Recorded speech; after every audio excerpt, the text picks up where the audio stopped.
I'd like to call to order this meeting of the Camarillo City Council and also the special meeting for the Camarillo City Council. Madam Clerk, maybe have a roll call.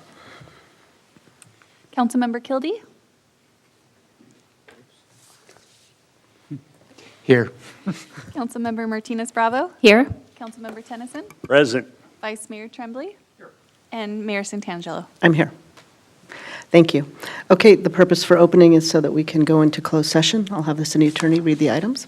Yes, thank you, Mayor and Council. We have 4 items on closed session, 3 related to anticipated litigation and 1 related to existing litigation, the OPV Coalition versus Fox Canyon Groundwater. And if there's any reportable action, I will make that at the end of the meeting, at the regular meeting. Thank you. Thank you, and with that, we will go into closed session.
Okay, we're going to call the Camarillo Sanitary District meeting to order for Wednesday, April 12th, and let the record reflect that all the directors are present. We're going to do a flag salute, and I'm going to ask Director Martinez Bravo if she would kindly lead us in the flag salute tonight.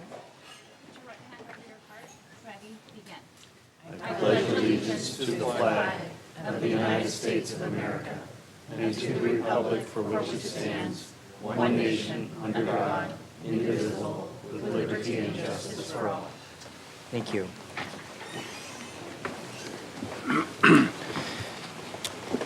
Without objection, we'll approve the agenda as submitted. Gets down to public comments for the Camarillo Sanitary District. Anybody in the public like to make any comments at this time? Not seeing anybody at a mad dash.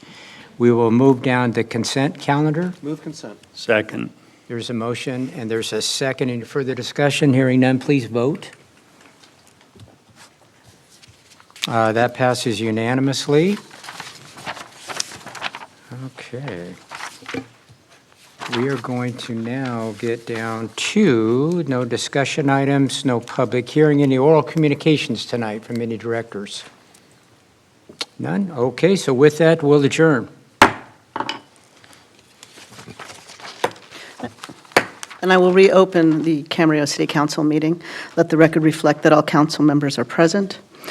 And that will bring us to the approval of the agenda. Are there any changes? I would like to make a change. I'm going to recommend that we move oral communications to the end of the meeting unless there are any objections to that. Okay, and then we will move on to our presentations. So tonight we are doing a presentation for the scholarship recipients at Cal State University Channel Islands. And I'm going to call Eva Gomez up. Thank you so much. Mayor Susan Santangelo, Vice Mayor Tony Tremblay, City Council members David Tennyson, Kevin Gilty, and Martita Martinez Bravo, City Manager Greg Ramirez, and Assistant City Manager Carmen Nichols. My name is Eva Gomez, and it gives me great pleasure to stand here before you today on behalf of our President, Richard Yao, to present to you our 2022 and 2023 scholarship recipients for the City of Camarillo Endowed Scholarship. Just want to recap a little bit. You have been such a wonderful supporter of California State University Channel Islands. We are definitely a campus that is envious of our sister campuses for the amazing partnership that we have from our hosting city. And it does not go unnoticed, and this scholarship is proof of that. This year, we awarded 9 scholarships. We have 3 of the recipients here today. Each one received $1,300. That is a tremendous support to them. But enough from me. I'm going to let you hear from them a little bit. Come on up, guys. First, we have Brian Alamillo. Hi, everyone. Good afternoon. I hope you all are doing well today. My name is Brian Alamillo. I am a 4th-year applied physics undergraduate student at CSU Channel Islands, and I just wanted to say thank you all for allowing me this opportunity to be here today. I specifically wanted to thank the City of Camarillo and the City Council for allowing me to continue my education at CI. If it weren't for you or through, I wouldn't be able to continue my education, and because of your support, I am being offered so many opportunities that have helped me further my career paths, and one day I would like to give back to this community and provide the same level of support that you have shown me. This scholarship has allowed me to really focus on my education and get me one step closer to graduating. Thank you so much again.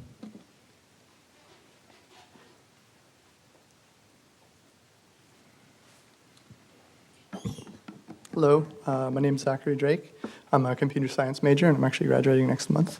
I plan on working as a software engineer for a couple of years to get some real-life experience, and then I'd like to go on to grad school to get my master's. Truly want to thank each and every one of you for the scholarship. You provided me the opportunity to not only further my education, but to spend time with my family. I have a 2-year-old, and I actually have twins on the way, so thank you very, very Full much plate. for providing me with a platform to provide for them as you provided for me. So Thank you.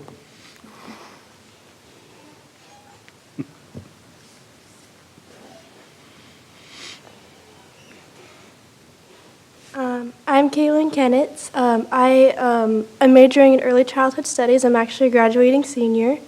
I actually start at Cal Lutheran this summer in their integrated multiple subject credential and master's in educational leadership. My plan is to become, hopefully, about a year from now, I'll be an elementary school teacher. So nice. I can go teach some students. And then I hope to eventually later on get my PhD in education. This scholarship helped me focus on school so that way I could focus on learning how to be a better teacher for my future students. Thank you. If you'll allow me, I would just like to share some information with you in regards to what this scholarship has done since its inception in 2007. We have awarded 55 students the City of Camarillo Endowed Scholarship. Thank you for that. Each student has received a scholarship ranging from $1,000 up to $1,300 each this year. In total, since 2007, we have awarded over $66,000 in the name of the City of Camarillo. We are grateful for the partnership. We are grateful for the trust you have put in us to continue supporting our students. So thank you so much for that. And I hope that you see that the support you're providing today with the 3 out of the 9 students this academic year is not going in vain. So thank you very, very much.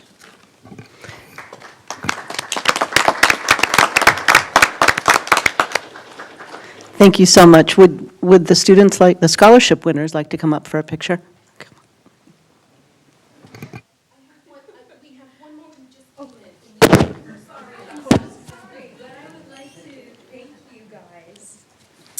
Hello, my name is Kaylee Bates, and I have called Camarillo home my entire life.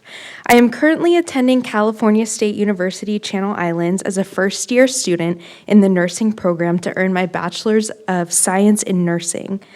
I am passionate about mother-baby, pediatrics, as well as psychiatric nursing, and hope to work in one of these specialties as a nurse. This could not be possible without the generosity of the City of Camarillo.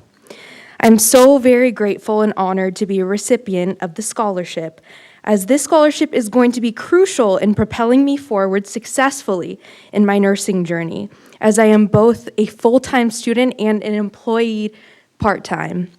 With much gratitude, thank you to the City of Camarillo for your tremendous generosity and support of my journey through this scholarship.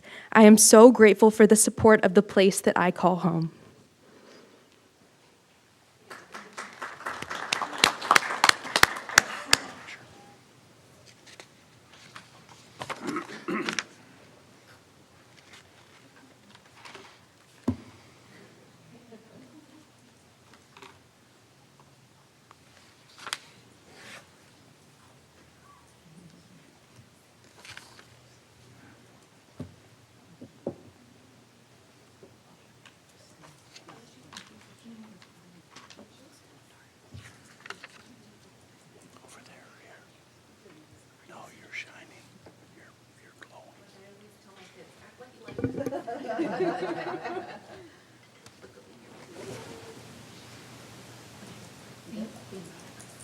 Thank you so much. Thank you, everybody. Thank you. Thank you.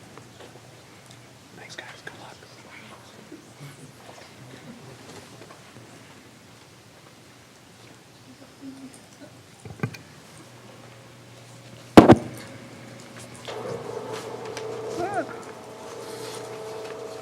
Okay, this brings us down to the consent calendar. I'll move the approval of consent. I have a motion and a second. Please vote. And that passes unanimously. Okay, that brings us down to item L, which is the ordinance for the Camarillo Municipal Code pertaining to massage business establishments. And I am going to let Vice Mayor Tremblay take over from here. Thank you, Madam Mayor. I think we are going to, Christie, have up on screen some redlined amendments. Just for contextual purposes, this reading, or this ordinance is to us tonight as a second reading of the initial ordinance that was approved. The first reading was approved on March 22. And so let me offer some contextual comments before I go to the amendments that I'm offering. I'm offering some limited, isolated, and I think very clear amendments to the draft ordinance focused on licensed healthcare professionals. The focus of the ordinance and the focus of this whole effort by city staff has been to focus on the illicit activities of some massage establishments. And and I know all of us are concerned about the human trafficking and sex trafficking issues. They were articulated in the original staff report on March 22, and I absolutely agree with that focus, and I support it. I support it in terms of going after or having a more robust enforcement mechanism to try to stop some of these illicit activities. I think it's also helpful to note that with respect to when we're talking about this, I think we need to remember that there are many massage therapists and many massage practitioners out there who are quite responsible, who are quite upstanding, who are quite legitimate, and I want to make sure that they don't interpret this as, somehow demonizing them. But here, my focus is regarding licensed healthcare professionals. And by licensed healthcare professionals, I'm talking about physical therapists, chiropractors, and those that are mentioned specifically in section 5.16.030 of the ordinance. And if we could go, Christy, if we go to page 6, I think it's page 6 of 16, and again, it's 5.16.030. And the concern that I have here is I do not want this ordinance to unfairly impinge on a licensed health professionals' care of their patients, while at the same time, it wouldn't be offering any additional public safety protection. So my focus is on two issues. And I've offered two specific amendments in 5.16.030A, and at the very end of that section, it's a non-lettered paragraph. But the first is that it's the intent, and I believe it's our collective intent, that licensed health professionals, and by the way, in a licensed healthcare setting, we're talking about licensed professionals who are licensed by the state of California. So whatever goes on within their offices is subject to potentially a risk of loss of licensure if some sort of illicit activity, or we'll call it misbehavior, goes on. And that's at risk in their offices. And that is unlike, and I would say that is distinguishable from massage establishments. Here we're talking about healthcare professionals. So the good thing is we had some exceptions in here. And the first under A is that licensed health professionals are not required to obtain a massage establishment permit. And if I lapse and use the acronym MEP, forgive me. But they're not required to obtain an MEP. I fully agree with that. But in my view, nor should the massage establishment permit requirement apply to those persons working under their direct supervision, regardless of whether they're employees or they're independent contractors. And so therefore, I added language that's in blue, which says first, and persons working under their direct supervision, including independent contractors. And that makes it clear, crystal clear, that we're talking about both employees and independent contractors. And for purposes of my view, from a policy standpoint, is it doesn't make a difference from a policy standpoint and an enforcement standpoint whether someone is a independent contractor or an employee for these purposes. They are still working under the direct supervision of that healthcare professional, and that healthcare professional's license is at risk if illicit activity occurs.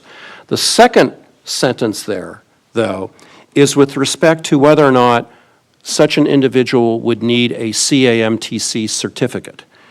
And likewise, whether it's an employee or an independent contractor, they are working under the direct supervision of that state-licensed healthcare professional whose license is always, at risk if something bad happens.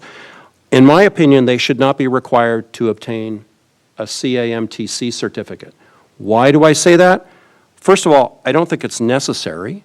Secondly, I don't think it adds to any public safety protections. Thirdly, I think it impinges on the operations of the licensed healthcare professional. And fourthly, I think it's an impediment to the people who are working for the healthcare professional. And so, again, and I apologize for being redundant, the license of the medical professional is always at risk for activities of the people who work for them. So let me give you a couple examples. The first is, let's say you have a physical therapist who has someone working for them, usually someone young, working for them as a physical therapist technician, and they're working in their office. And lots of times what happens is those young people are in the process of applying to physical therapy school, to a postgraduate curriculum, to become a licensed physical therapist. And what happens, my understanding is, what happens is, in that case, those professional schools require the young person, the applicant, to have hands-on experience under the professional supervision as part of their application process. So, in my view, requiring a young person to go out and get a CAMTC certification not only is an impediment for the employer, it's an impediment for the young person. Why do they need to go do that? It doesn't, in my view, add anything from a public safety protection standpoint. One of the things that I note, our definition of massage under this ordinance is really broad. And that's the way it should be. I'm very comfortable with that. But I can also read that definition to say, if I have a knee replacement, and I go into my physical therapist's office or my chiropractor's office, and the physical therapist or the chiropractor massages my knee to reduce edema or to help manipulate it so it moves better. I don't know what the technical term is, but it moves better. That licensed professional may also have their technician touch that knee or help massage it in that sense. And that, strictly speaking, is within the definition of massage under this ordinance. Well, in that case, does the technician need a CAMTC certificate in order to allow them to assist the licensed professional? I don't think that's our intent, and I don't think that's the way it should be. So what I did was to draft that language to say, notwithstanding any provision to the contrary in this chapter, and forgive me, as a lawyer, I'm damaged goods. I've used that clause in so many different contracts, but just in case somebody reads it differently, that's why I say notwithstanding any provision to the contrary, such persons are not required to possess a CAMTC certificate. So I would ask my colleagues to add that language to A, and then, Christy, if we could proceed to the end of the paragraph.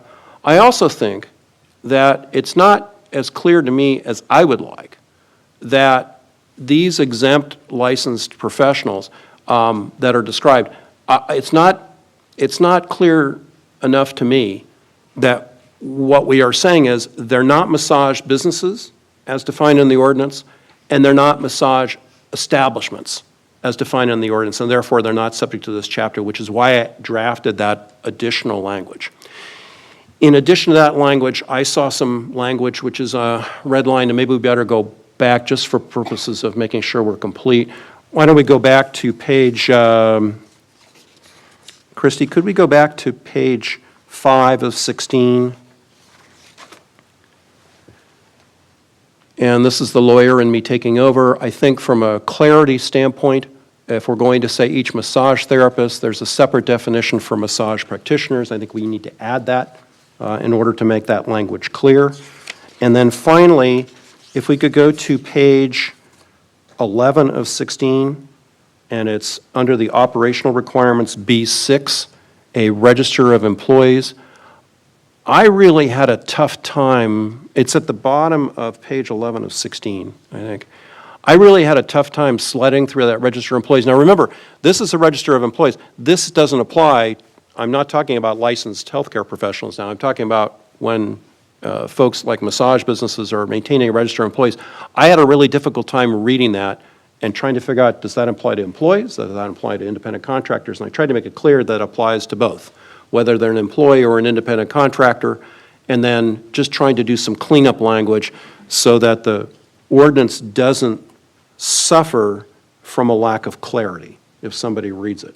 So I would ask the council to approve these amendments to the massage ordinance and ask that if the council is willing to do that, then I would ask, based upon a motion, that the city attorney would reintroduce it for adoption for first reading tonight with those changes included, and then it would come back to us in second reading at our next council meeting. So that's my pitch to you. So, Thank you. thanks for your consideration. Okay, so I'll open it up to comments, questions. I just have a couple of comments. First off, I don't necessarily disagree with what Vice Mayor Tremblay's saying, but I feel like the exceptions under 5.16.030 cover all of the healthcare professionals. I feel like we should say that a private contractor or an employee of a healthcare professional that offers or recommends massage under their auspices of their profession as an ancillary service for someone that's going through rehab or chiropractic or whatever the case should be added to it.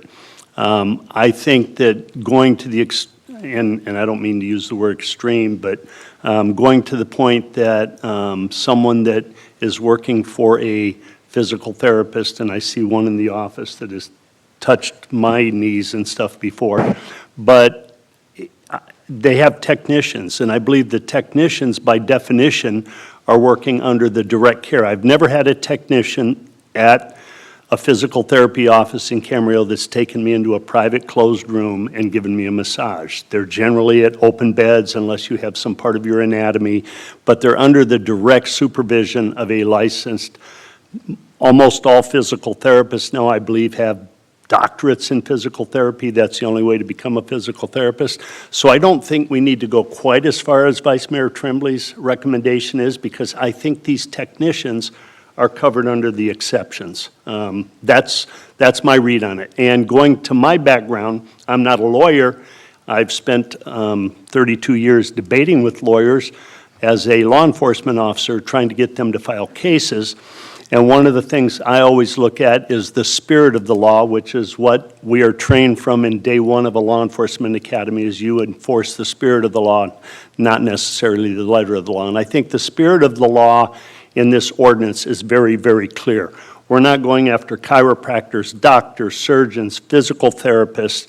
We're trying to end something that is a scourge on our community, and that is human trafficking, sexual trafficking, and things like that. I can agree with most of what Vice Mayor Tremblay says, but I think we go a little bit too far in trying to put more verbiage into it. But that's the difference between a lawyer and a cop.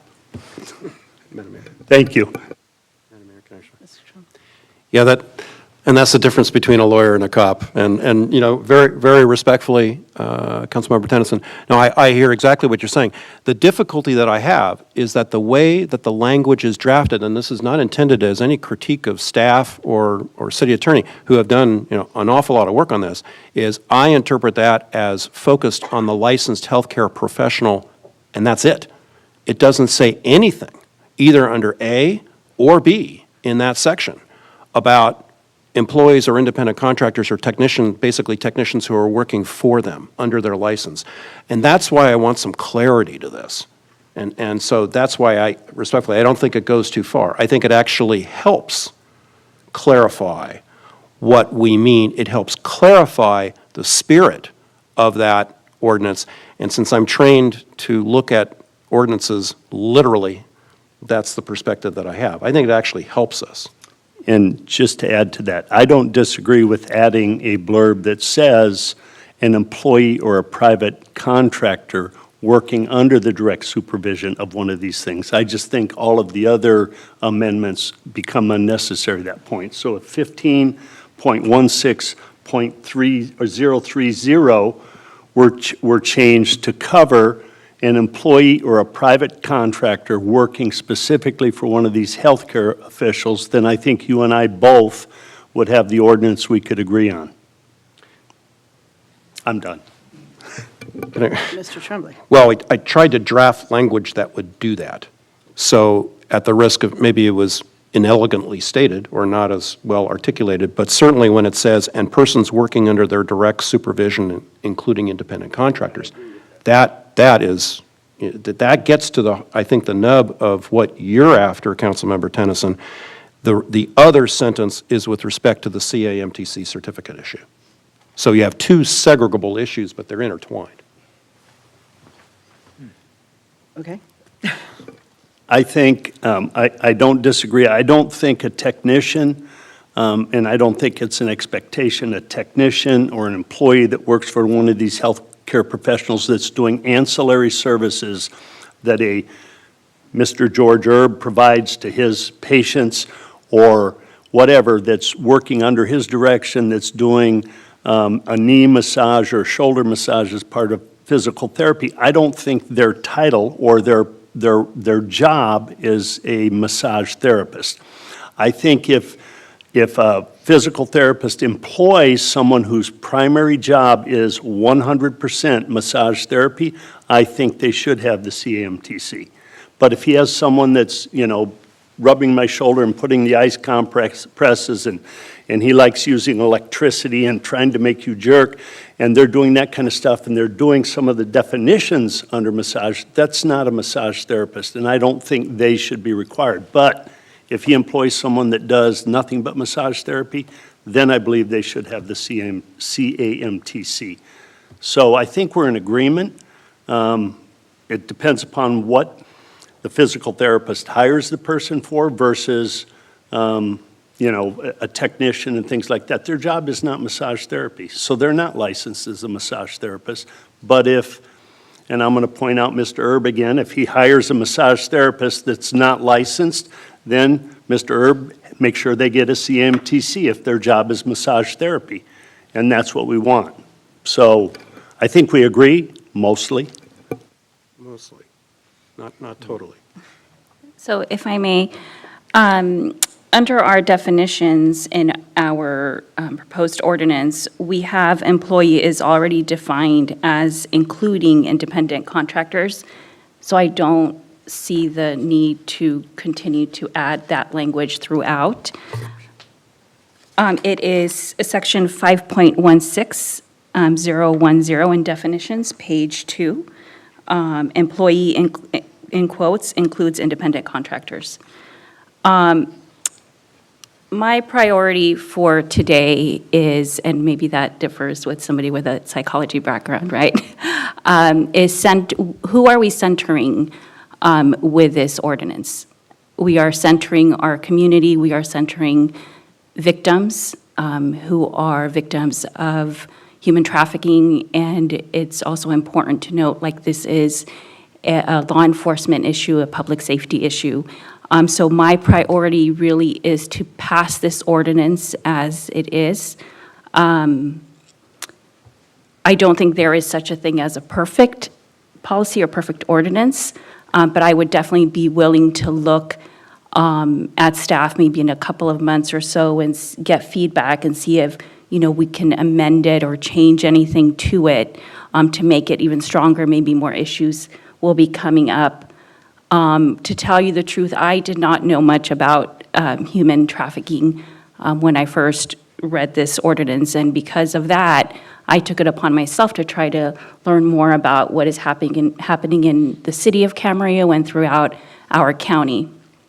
I'm thankful to Chief Tennyson. The wonderful thing about Chief Tennyson, he's also an expert in human trafficking, and so I think we really are grateful to, as a city, to have that expertise. I went ahead and I also spoke to our district attorney, Eric Nazarenko, and to his chief, and actually they submitted a letter in support of our current ordinance as well, and we all received that on our desks now. And so, all in all, I think my priority is just to go ahead and pass it as it is, and then later on, if we think that, we want to make any amendments, then we would, definitely return to that. I mean, I had my own issues with some things, and I'm like, well, I want to add this. I was looking at the City of Irvine's ordinance and thinking of ways that we can make it stronger. But I would be willing to maybe, wait on that, and then in a couple of months revisit.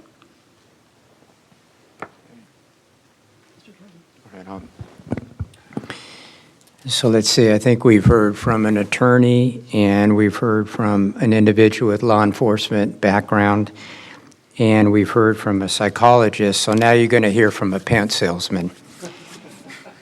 I'm just going to ask Mr. Tremblay, could you go back to where the red line version, if you will? I just want to make sure that I'm on the same page here, if you would.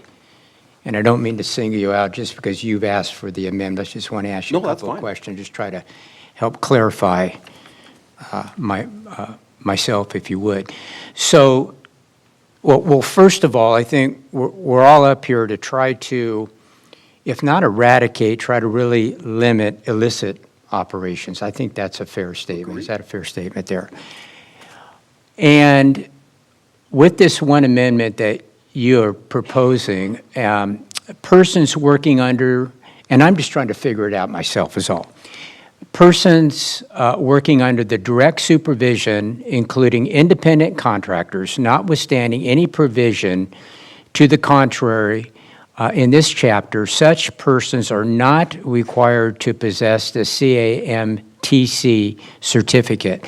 So, and correct me if I'm wrong, please, your thinking is that because you've got the state requirement and they are working in a facility that is under a state certification, that in itself, anybody working in that office would hopefully not be doing illicit activities because they are under a state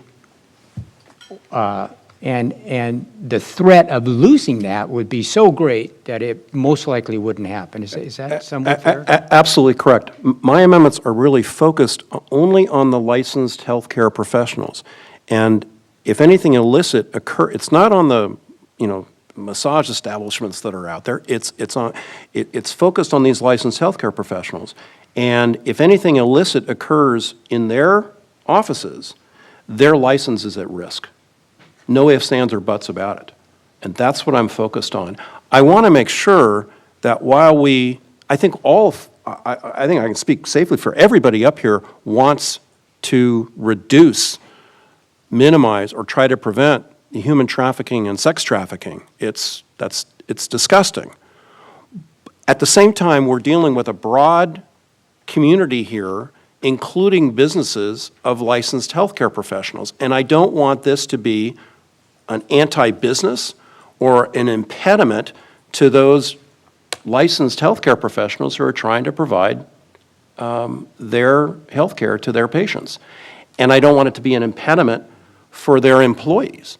And anyway, so you have two issues there, Councilmember Cuddy. One is people who are working under their direct supervision, and then secondly, with respect to the CAMTC certificate. I know Mr. Erb is here. He may have comments too. I'm not sure if he's going to speak or not. Anyway. One other question. I don't mean to single you out, but just want to get a little bit of clarification here.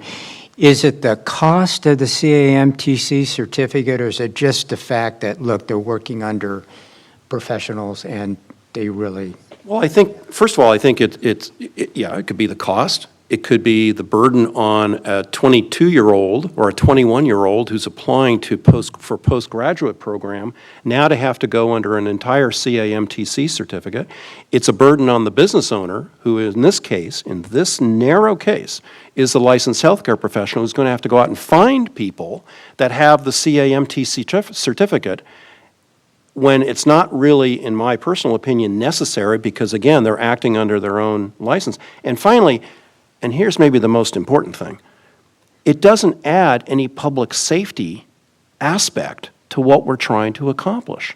It really does not. And in fact, maybe I can even, if I can ask a question of the city manager, staff has reviewed the amendments I've offered. Do the changes that I've offered have any significant impact on the city's ability to enforce this ordinance? No, in examining the language, we do not feel it would have any impact on our ability. Okay. So I'll just make a quick comment here. My thinking is I'd like to make this the strongest ordinance tonight, if possible. We may have to revisit this. I'm kind of hoping we won't, but we may have to. But in the meantime, I think it's important to get the strongest ordinance that we can get tonight as we go forward with this.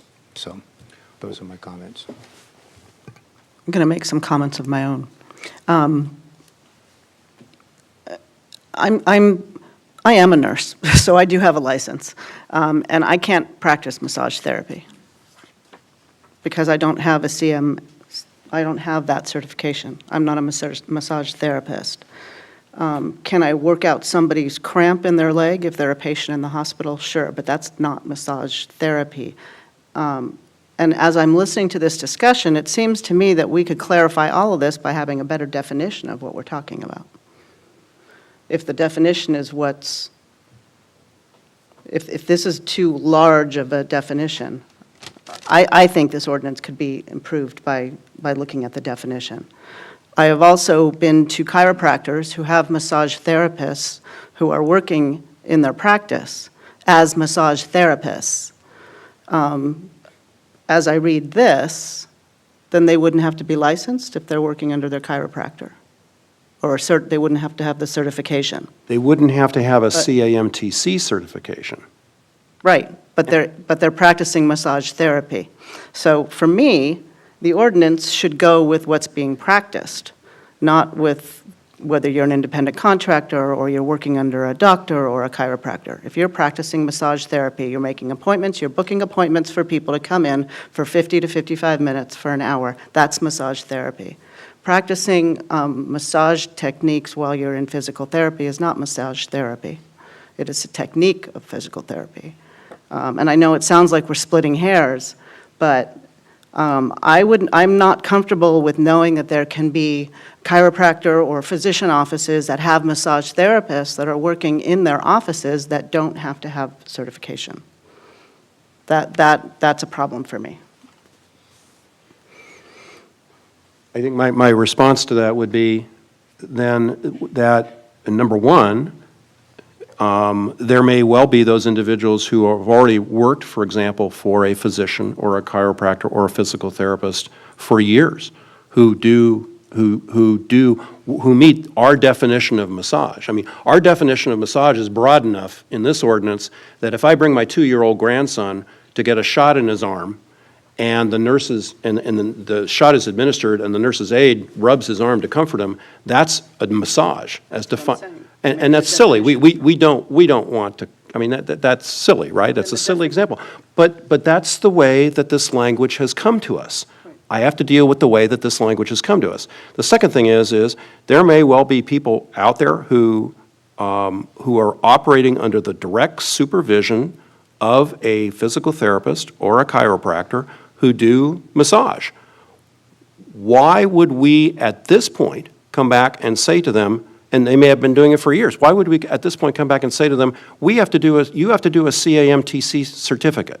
There's no rationale for that in relation to the public safety aspect of it. It doesn't add any additional public safety protection, because if there's illicit activity, I would submit that then that chiropractor or that physical therapist or that doctor's license would be yanked. So what do we gain? What do we gain out of requiring, and this is a question I've posed, what do we gain out of requiring a CMTC certification when they're working under the direct supervision of a licensed healthcare professional? We don't gain anything. I think there's an intrinsic value to having that certificate. That certificate isn't just handed out, and it's not just writing a check, but it requires that they go through training and ethics training and training that has to do with their industry. So, But their industry is not massage therapy. Their industry is. it is if they're performing massage therapy. No, I understand. I mean, I think people think differently about this, but I'm concerned about, I don't want this to be construed by our licensed healthcare professionals as posing an impediment on their ability to run their practice and treat their patients. And that's what I'm focused on. And these amendments are very narrowly tailored to do that. So that would be mine. So. We do have a public comment, so probably now is a good time. George Erb. And you have 3 minutes to speak. You'll get a beep when there's 1 minute left, but keep going. Thank you. Well, good evening, council members and city staff. Thank you for the opportunity. My name is George Erb. I'm a physical therapist and owner of George Erb Physical Therapy. I've been in business in Camarillo since 1988, and I've lived here since 1967. I reside at 2086 Servato Drive in Camarillo in Mission Oaks.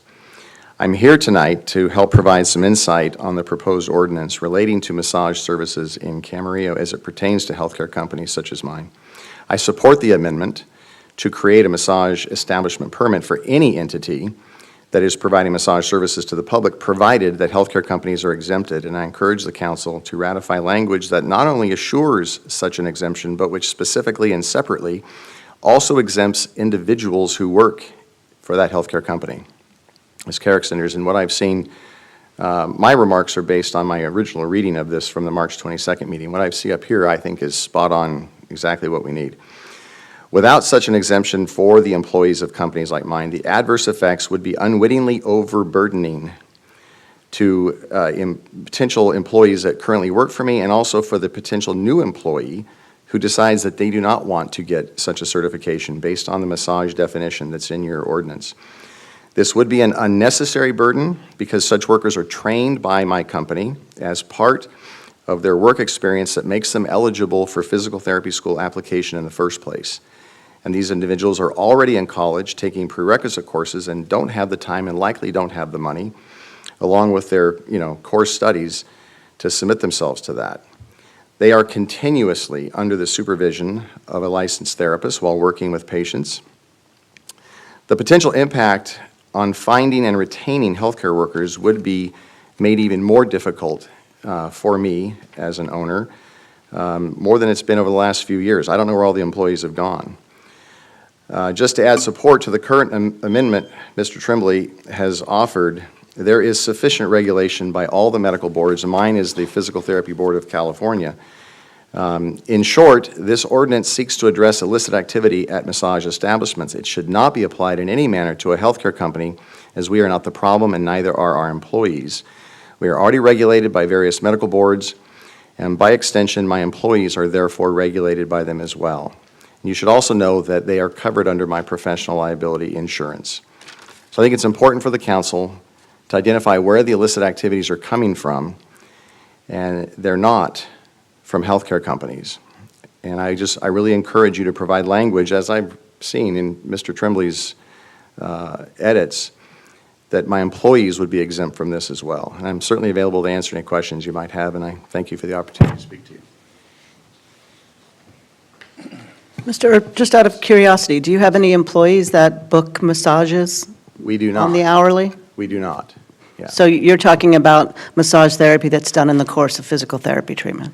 That's correct. Now, I will tell you that some years ago, when this issue was brought before the council, I received in the mail a notice that I had to give the names and addresses of anybody that was doing massage. And when I called the city, they said, well, you're doing massage. I said, yeah, but it's a medical massage. We're not doing it's very circumscribed to a certain part of the body. And the definitions, as I read it on your first reading from March 22nd, that's what we're doing. We're doing massage. We're not doing massage therapy. People don't make appointments for it.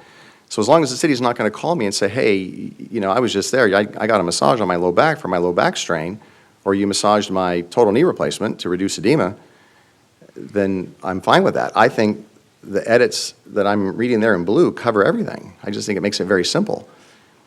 Unless you have somebody like you that does have massage therapists in their location. That, if they're making appointments for that, I would agree with that. Then Now, they should be licensed. if that massage therapist is billing their services through the healthcare company, then I think you're covered because it's part of their establishment. So that's where you're getting into this gray area. Thank Right? you. Does that make Yeah. sense? Mhm. You have a question? Yeah. Go ahead. Yeah, thanks, Mr. Erb. Just a quick question. Is there any benefit, perhaps like an enhanced, experienced individual, if he or she does possess that CAMTC certificate? Is there an enhancement in any way, shape, or form to have that? Or do you feel that there's enough, you know, checks and balances here that you can still provide the service that you provide without Yeah. that? So if somebody, I have one employee who, after he was honorably discharged from the Marines, came to work for me 28 years ago.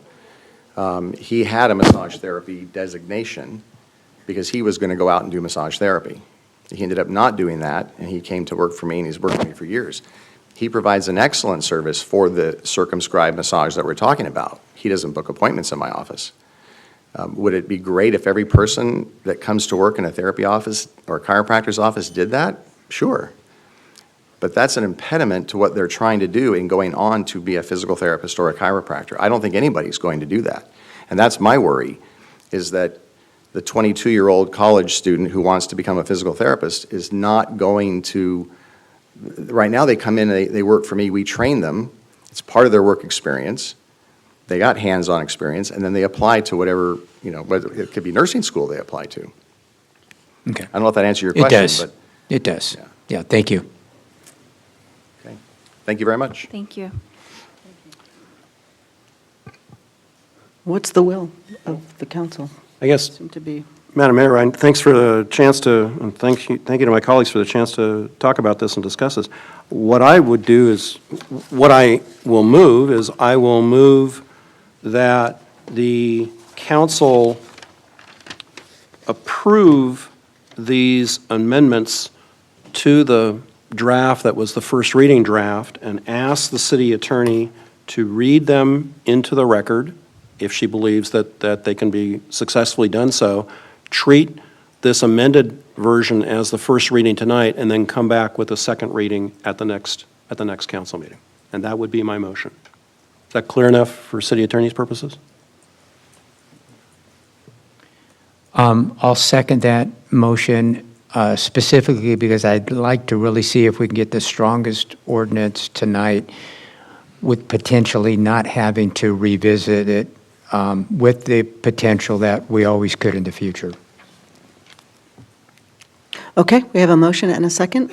Please vote.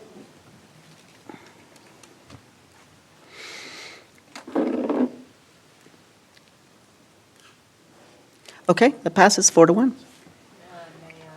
Now actually read those changes into the record and make clear that this is now, as Councilmember Tremblay said, for introduction. So the first change appears at section 5.16.025, subsection C6.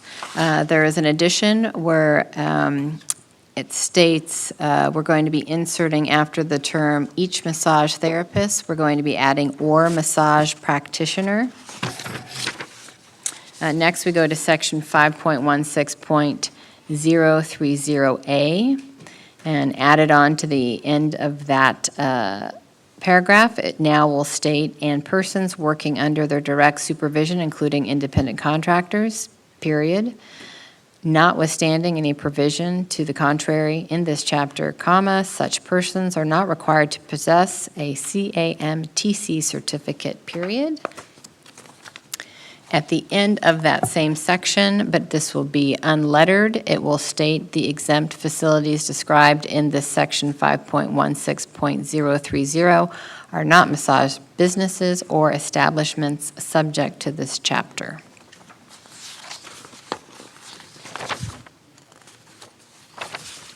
Is that it? Is there more? Oh, there's more. Oh, did we decide on that? Since the definition does include independent contractors, employee is employee or independent contractor.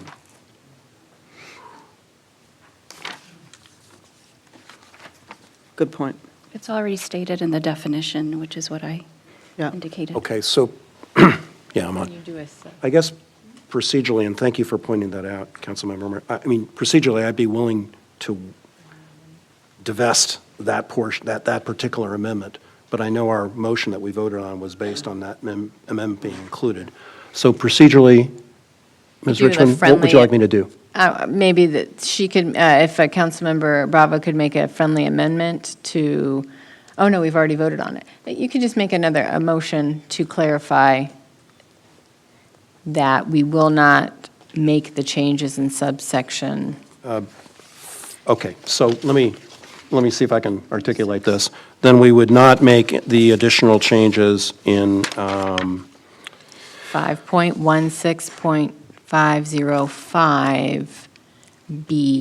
5.16.505B6. Let's see, 5.16.050B6, and that would be my motion. Okay. So then so then do we vote again? Second. But I need Just a for second. clarification. Okay. All right. Would somebody like to second that motion? I'll second that. That's what I was looking for, thank you. Okay, so we have another motion and a second. Please vote. Okay. Okay, and that passes unanimously. Right, so that's the clarification. The introduction was the additions that I first read and removed the others, and then it will come back at the next meeting for adoption. Thank you. Thank you. Okay, with that, we're going to take a break, and we'll be back at 6 o'clock.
Meeting.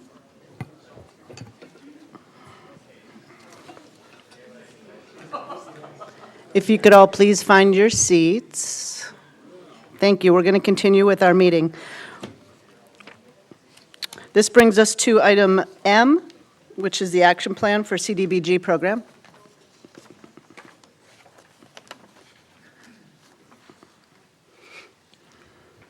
Hello, Mayor and council members. My name is Erin Lay. I work with Veronica Tam and Associates Consulting. The item before you tonight is the approval of the draft 2023-2024 Annual Action Plan for Community Development Block Grant Funds, commonly called CDBG.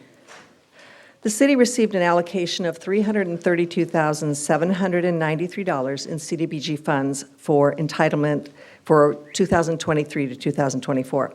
The city also had a little over $143,000 in prior year unallocated funds and $25,000 in program income.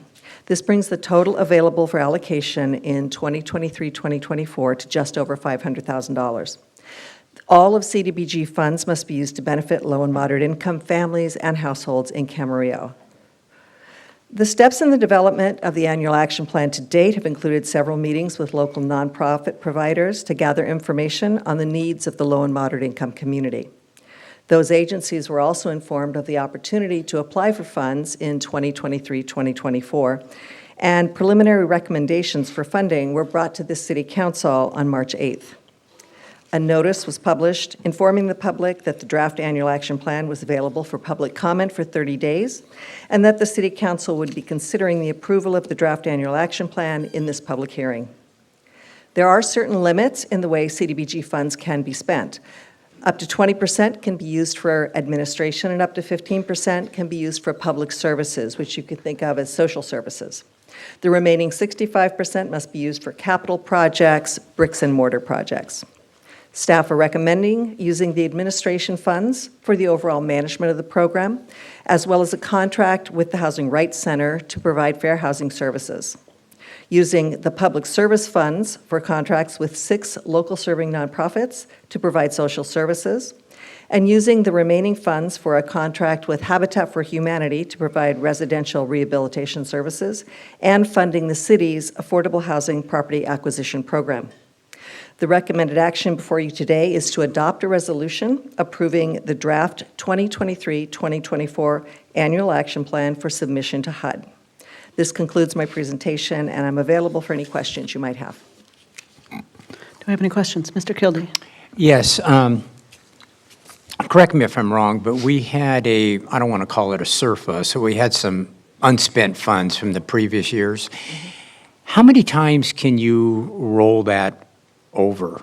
In other words, is it time-specific there, or is it normal procedure that you can roll that over to the next year, hoping that those funds will be, spent at that particular time? It's actually very time-specific, but when you operate your program, you always use your oldest money first. It's not necessary in 2023 to only use 2023 money. So we grab the oldest money first, keeping any surplus you have in the current year. Okay. So that's standard procedure then for the most part. Thank you.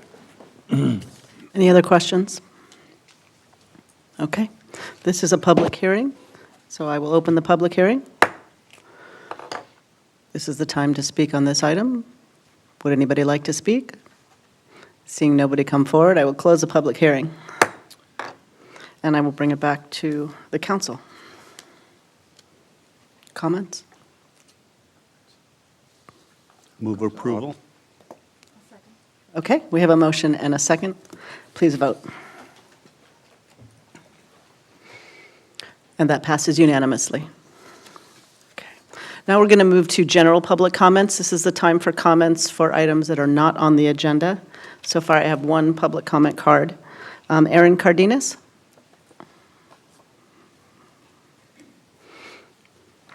Please state your name when you come forward, and you have 3 minutes to speak. Okay, my name is Erin Cardenas, and I have been in Camarillo since July of 2015. And you guys have just loved me back to life. I was dependent on prescription fentanyl from the time I was 19 to 39. And I got to Camarillo at 39 after finally winding up homeless and living in my car for 6 years. I'm from Texas, so like I didn't know anything about the drug world or street life. I just, I ended up in homeless on the avenue in Ventura, and it was terrifying. But I wrote about the last 8 years here in this city. I know beautiful stuff about so many of you people. Thank you. Dear City Hall, if you knew all the exceptional ways that I have been loved in this city, if I told you, Mayor Santangelo, and if I told you, Commander Tennyson, exactly what each individual in Camarillo did for me and what happened as a result, well, then you'd know that you have a full answer for the fentanyl crisis.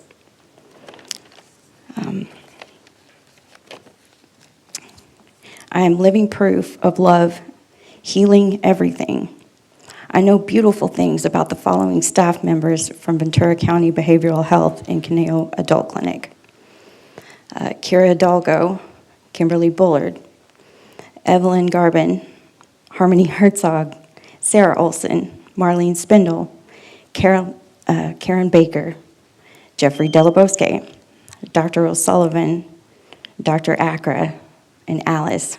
And this is just the list from Behavioral Health. I have letters for each individual person telling them exactly what they did, how I feel about it, how it helped me, and the individual basic human needs that they met from those actions. Some of those include having Zoom groups during quarantine so that I could see my peers and the people that have led me through breathing techniques and taught me how to, and gave me the tools to deal with all the trauma and the mess that came from 2 decades of being on anesthesia. I love you guys. That's it. Thank you. Are there any other public comments? Okay. Okay, we're also going to change up the agenda a little bit since we have some people here that are interested in a certain item. We are going to move item N to the end of the agenda. So next up will be the annual status update for our existing GPA referrals. Thank you, Mayor Santangelo, members of the City Council. So our city's general plan is required by the state of California, and we have 9 elements in our general plan, with land use being one of the primary elements among them. It's a comprehensive policy document that outlines the framework for development within our community, and over time it's periodically updated. And we have City Council Policy 7.01 that requires an annual status update on our existing and pending general plan amendment referrals. So we do have 4 pending general plan amendment referrals that we'll be updating the City Council and community on this evening. We did not receive any proposals for any general plan amendment referrals in 2023. The first is general plan amendment referral number 2017-2, which is the New Urban West Incorporated application. It's on a 182-acre site, which is the Camarillo Springs Golf Course, south of the 101 freeway at Camarillo Springs Road. It's currently in the quasi-public general plan land use designation and currently zoned rural exclusive. This request was referred in 2017, and at that time it included various studies, one of which was an economic study to analyze fiscal impact analysis of golf course formats and analysis of impacts to property values. Also, a detailed hydrology study on floodplain and flooding, and then compliance with the California Environmental Quality Act. So since the last status update in April of 2022 last year, the applicant has completed their master drainage plan, and based on that, the draft EIR needs to be updated and revised. And with that revised draft EIR, it will be recirculated for an additional 45-day public review period. Work on updating the draft EIR is currently underway, and we would anticipate recirculation in late May or June. And once that's open for public comment for those 45 days, we will accept responses to comments, and then ultimately, we will provide responses to comments on the original draft EIR that have already been received, and will provide responses to any new comment letters that will be formulated into the preparation of a final EIR. Nados and Dale Group is going to be working on updating the fiscal impact analysis and economic studies. And consistent with the City Council's General Plan Amendment referral policy, there will be a second triennial review scheduled for the City Council in September of 2023. And at that time, a comprehensive update will be provided to the City Council in accordance with the policy. And Jonathan Franco, representing New Urban West, has provided a status update. Next is the General Plan Amendment 2017-3 on the application of Kenner LLC, which is the 3.4-acre site at the end of Glen Drive. It's currently agricultural land use and zoning. And the proposal is to expand the existing Vista bus maintenance facility, which is at 240 Glen Drive, to accommodate additional bus facilities. There was a second triennial review in January of this year, and the City Council voted unanimously to allow the referral to continue through the review process, and staff has been coordinating with an environmental consultant to obtain a scope of work, and the applicant is fine-tuning their application plans, and we're waiting on a deposit from the applicant and their plans in order to proceed on the analysis of the application. Charles Sandlin represents Kenner LLC and is in collaboration with Roadrunner as well. Next is General Plan Amendment number 2019-1 on the application of Rick Springville LLC. It's a 46.8 acre property at Springville Drive, just south of the 101. It had a previous general plan amendment to provide for 26 acres of commercial, and it also had a regional destination retailer use agreement that's existing on the property. Although it's sunsetted, it still exists. And at the triennial review last year, Dennis Hardgrave with Development Planning Services, representing the underlying property owner, Rompsman, had proposed an update to the general plan amendment referral to go all in light industrial research and development. And staff has coordinated with Dennis Hardgrave and has had meetings that have been set up recurring every other week to collaborate on the future applications and development of the property. He's been working with interested parties who are preparing a scope and project description to try to utilize the highest and best use of the property. And it will include an amendment to the Airport North specific plan as part of the general plan amendment application, along with terminations of the original regional destination retail use agreements. And we anticipate that there will be further traction on this very soon. Dennis Hardgrave has indicated that at the end of April, early May, they should have a more detailed project description with interested parties. And then last year, we had General Plan Amendment number 2022-1 referred for further study. It's the Clayburg Ranch McGrath site. It's 135 acres just south of the 101 freeway and west of Wood Road. And the proposal is outside of the city's municipal boundary, but within the city's urban restriction boundary. So it would need to have pre-zoning as part of the general plan amendment application and an annexation. And the proposal is for 30 acres along the freeway at the central interchange of industrial/commercial, and then 61 acres of research and development. And then at the southern portion of the property adjacent to the airport would be 23.5 acres of industrial. And then the remainder of 20-plus acres would be used for roads and access.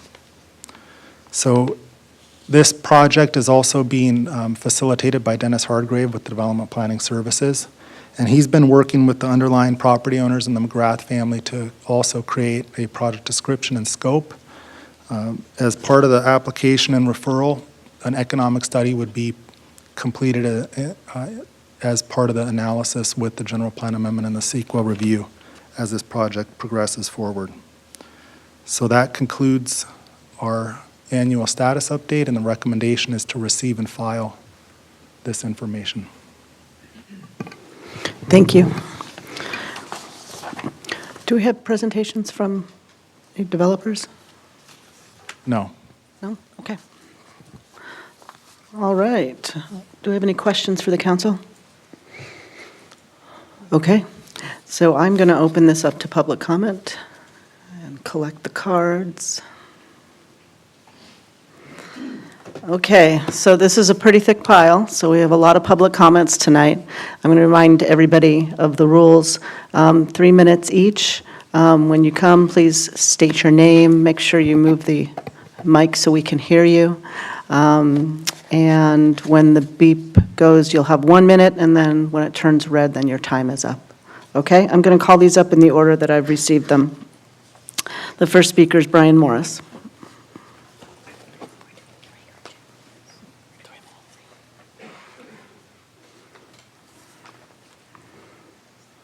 Well, happy dry day.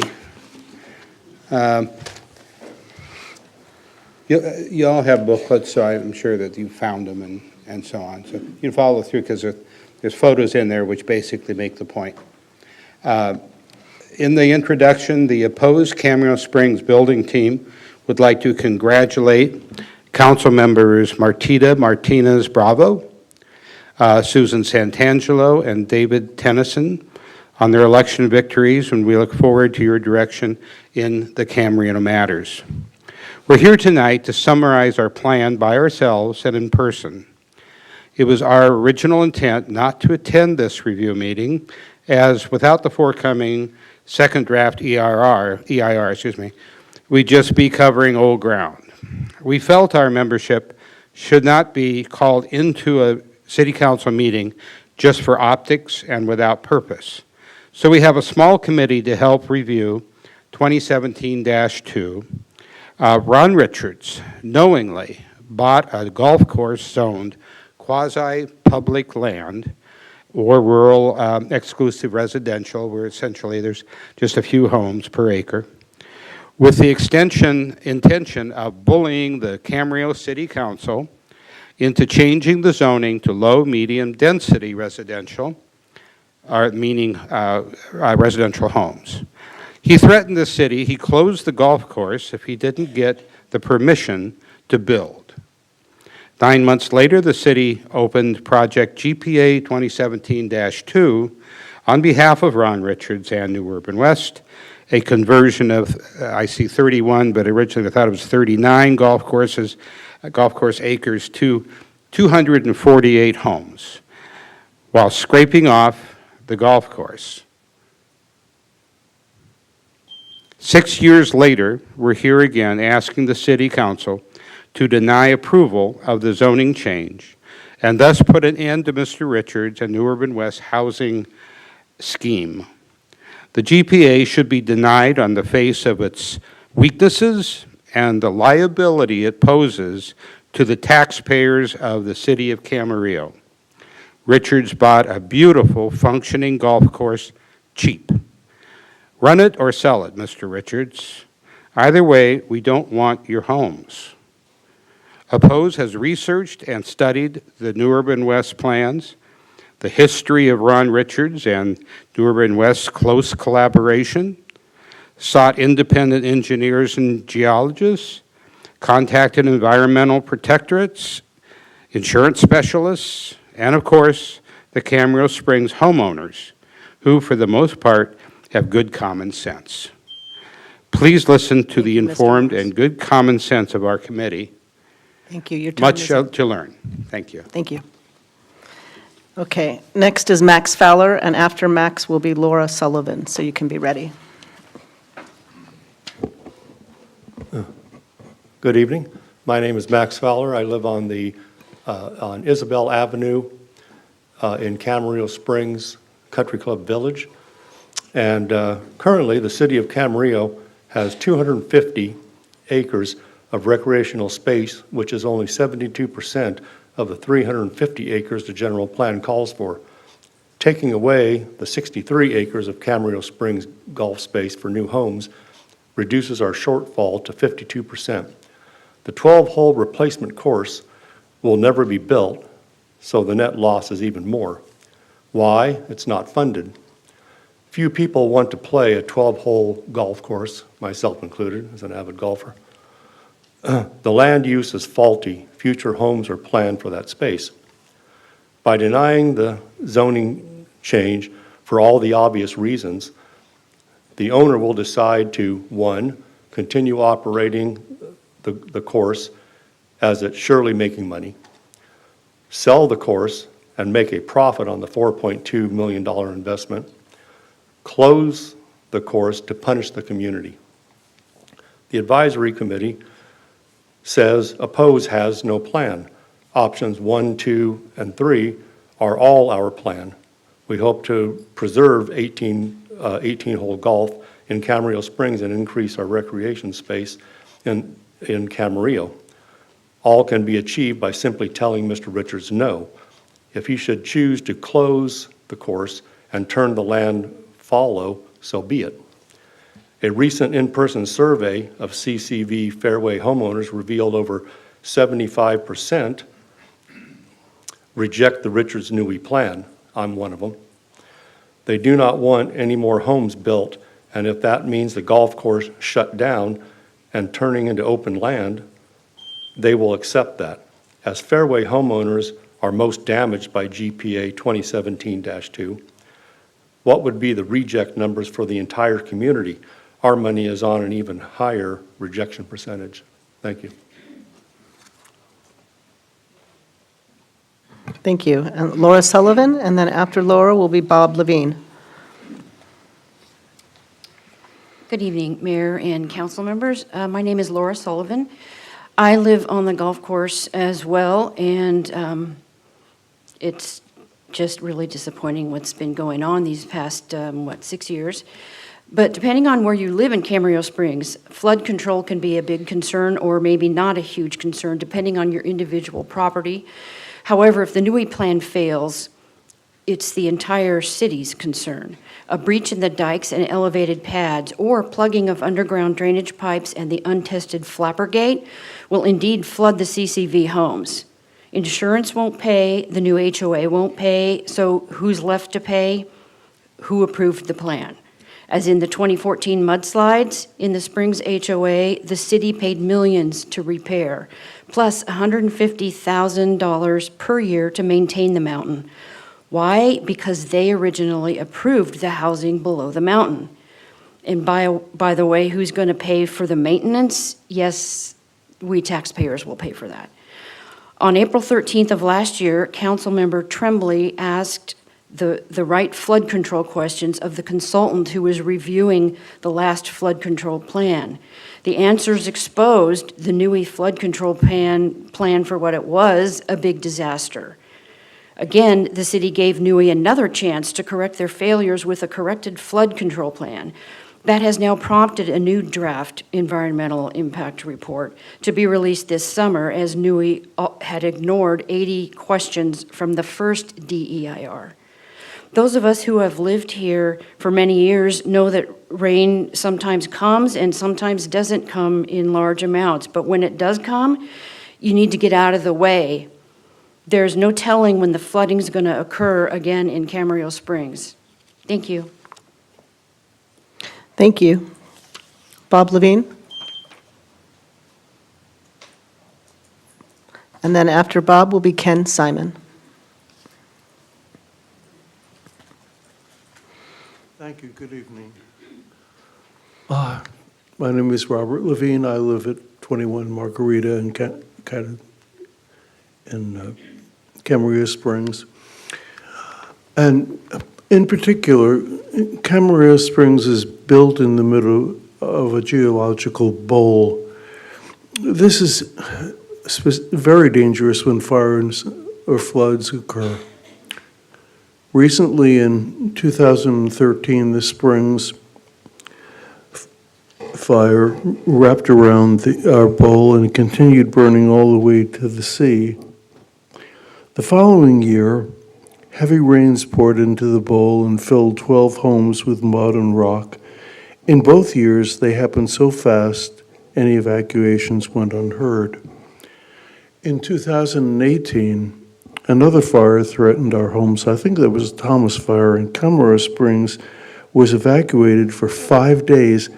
It was in this occurrence that we all became completely aware of our evacuation shortfalls. We took as much as 2.5 hours for the homeowners, most of whom are quite old, to wait bumper to bumper to pass through the pinching intersection at Camarillo Springs Road, Adore Lane, and Ridgeview Street. All the vehicles must pass through that bottleneck to evacuate. Currently, there are 1,050 homes in Camarillo Springs. If you add another 250 new homes, you have increased the number of cars and trucks by 25% or more. Or by using simple math, another 500 vehicles. Who thinks a 25% increase with no changes in evacuation plans can be overlooked or mitigated? We've tried to work with the fire department and the police department, asking their advice, but the only suggestions we have because of the location have been to hunker down in our HOA clubhouse and remain there, but clubhouses burn too, and they flood out. As I say, there was a five-day evacuation the last time. And that's all I have to say. Thank you. Thank you. Ken Simon, and then after Ken will be Jeanette Bradfield.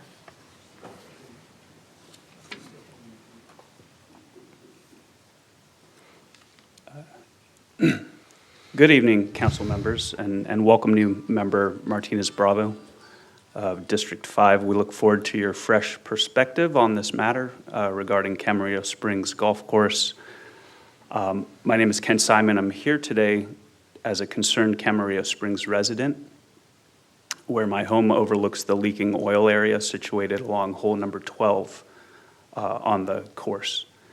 Since the 90s, oil's been reported bubbling to the surface of the course and has resulted in numerous deaths of a variety of bird species, a sad fact, but also a violation of the Migratory Bird Treaty Act of 1918. In a futile effort to find a solution, concerned community members reached out to different parties, including the city, the various course owners, animal control, and as well as other local and non-local agencies. As it happened, eventually someone took matters into their own hands. In the spring of 2019, the killer pond, as it's referred to, was finally exposed when a concerned resident dragged 5 dead birds covered in oil from the man-made pond located on hole 12. They took photos and even froze the waterfowl, which included a cormorant, a coot, a hawk, a mallard duck, and also a white egret. As a result of these efforts, state and federal investigators responded immediately. It's not clear exactly where the oil is coming from.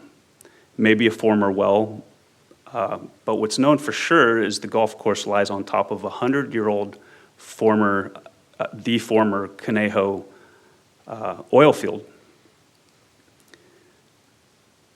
And in addition, with more than 80 identified oil wells, it's almost certain that more leaks will occur.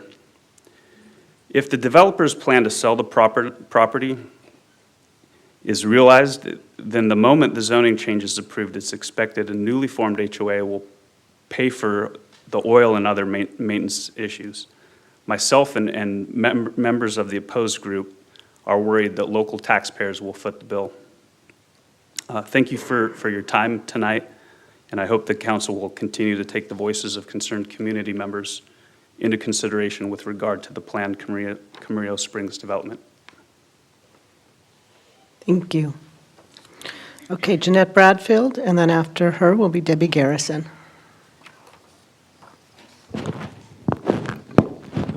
Jeanette Bradfield. I live on 79 Margarita, right at the biggest part of the ponds. In addition to the beauty of the rugged appearance, Camarillo Springs adds wildlife to its many charms. We even have several endangered species of birds, frogs, and fauna living on the golf course. You don't need to go hiking on our numerous trails to encounter mule deer family.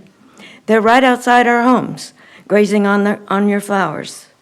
The ponds and the golf course are a host to many exotic birds who every year come to stay during the migratory season and beyond. Geese, many species of ducks, pelicans, egrets, cormorants, and more fill our ponds and soar through our skies. For centuries, they have visited our springs. Our little oasis is safe and sustaining to their flocks. This gift will fade away too when the ponds are filled with Ron Richards and New Urban West's profits. The deer, foxes, bobcats, coyotes, and more will be pushed farther into the rugged mountains to experience more dangerous habitats and course for survival. They will be chased out of their home if the project is approved. But yet, isn't Camarillo Springs as much their home as it is our home? I guess the answer would depend on whether you live here or you just want profit here. The development approval process uses mitigation as a tool to ignore common sense objections. We were told by the California officials in the Fish and Wildlife Department that the presence of endangered species need not be an obstacle to approval. The state and the builders would just mitigate how many they were allowed to kill, and the issue fades away. Of course, nobody asks who's keeping count. Thank you. Thank you. Debbie Garrison, followed by Cheryl Harwood. Hi, I'm Debbie Garrison. I live in the Camarillo Springs townhomes. I'm addressing the Ron Richards threat to the Camarillo Springs Springs homeowners. If I can't build houses, I'll close the golf course. 6 days ago, Don Crystal, a Fairway homeowner on Margarita Avenue, decided to see for himself if this fear tactic by Ron Richards still concerned his other Fairway home neighbors. Don started knocking on doors of the 70 Fairway homes on Margarita Avenue and on Isabel Avenue in the Camarillo Springs Country Club Village. These homes border the golf course where one would think the golf course closing would affect them the most. Don asked them to sign the following statement if they agreed. Sign this if you prefer no new houses and 18 holes of golf with the slight possibility of the golf course becoming open land. Out of 66 Fairway neighbors who were home, 64 signed the statement. Only 2 were reluctant to sign. 91% of the Fairway owners want no new homes, no land excavation, no DDT illnesses, evacuation assistance, wildlife, and nature. If we can keep the 18-hole golf course, that's a bonus, but no new homes. If Mr. Richard keeps his fallow land promise, they are aware that the city will not allow Mr. Richards or Nui to fence the property. The grass and weeds we need to be kept down for wildlife prevention, just as the Springs homes were saved by keeping their surroundings clean before the 2013 fire. Mr. Crystal states, the rains will come, the wildlife, the fish, and the frogs will survive. The birds will nest again. Thank you. Thank you. Cheryl Harwood, and next will be Jonathan Frankel. My name is Cheryl Harwood. I am from Camarillo Springs. I am a 31-year resident. You have heard lots of reasons told to you tonight of the concerns that we have. I state that the city of Camarillo has liabilities towards this community. that should be addressed. You have the liability because you have prior knowledge. You have prior knowledge because we have come before you multiple of times over the last 6 years. If something should fail, the city is responsible. And by the city, I mean the taxpayers' money is going to have to be on the table. Yeah, I'm paying the bad cop, but that's what I'm doing. I am telling you it as I see it. Tonight, you've been given a multiple of reasons why you should be having a caution light in front of your eyes right now. This is not going to be good for the city. If you are fearful of the retaliation of a developer, what is that going to do in the future when other developers say, hey, you don't let this thing go its course and we're going to sue you? You know, if this passes, we might as well put up a big light saying, come to Camarillo. You can build anywhere. You can build over a flood zone. You can build over an evacuation situation that's really bad. Not because I say so. The facts say so. The Sheriff's Department of Ventura County sent out people to conduct traffic during the evacuations. They don't do that just out of whim. We had fire trucks piled up, 4, 5, waiting for something to happen. That isn't done out of whim. You've heard about the decaying oil wells and the depletion of green space and the wildlife preservation and the carcinogenic particles that are going to be put in the air when they dig up the property. And the most vulnerable are CCV, which is, it's not built homes. It's, I'm so upset. They're mobile homes. They're the ones that are going to be affected the most with these carcinogenic and respiratory inflammations that they have. It's a senior community. It's all seniors. I know that, and congratulations, Councilwoman Martinez Bravo and Councilmember David Tennyson. This is new to you, but the others, they know. Thank you. They were here. Thank you, Ms. Harwood. Jonathan Frankel, and next up will be Kathy Wertheim. Good evening, Mayor and council members. Again, I'm Jonathan Frankel, and on behalf of New Urban West, we appreciate this opportunity to speak this evening. We have made substantial progress in the past year, and we are going on year 6 here, and we are as committed as ever to delivering an extremely high-quality project focused on making everyone in Camarillo Springs safer. And that is what we spent largely the last year doing, is working in collaboration with your staff and your third-party consultant to ensure that the drainage plan is revised in response to community comments. And this is exactly how the EIR process is supposed to work. This is exactly how the community input process is supposed to work. Those comments come in, we evaluate them, and the city comes back and says we need to continue to do work on it, on this plan. And that is exactly what we have done. This year, in making these revisions to the master drainage plan, we looked at a wide variety of scenarios, what we called what-if scenarios, which looks at what happens if this entire system fails.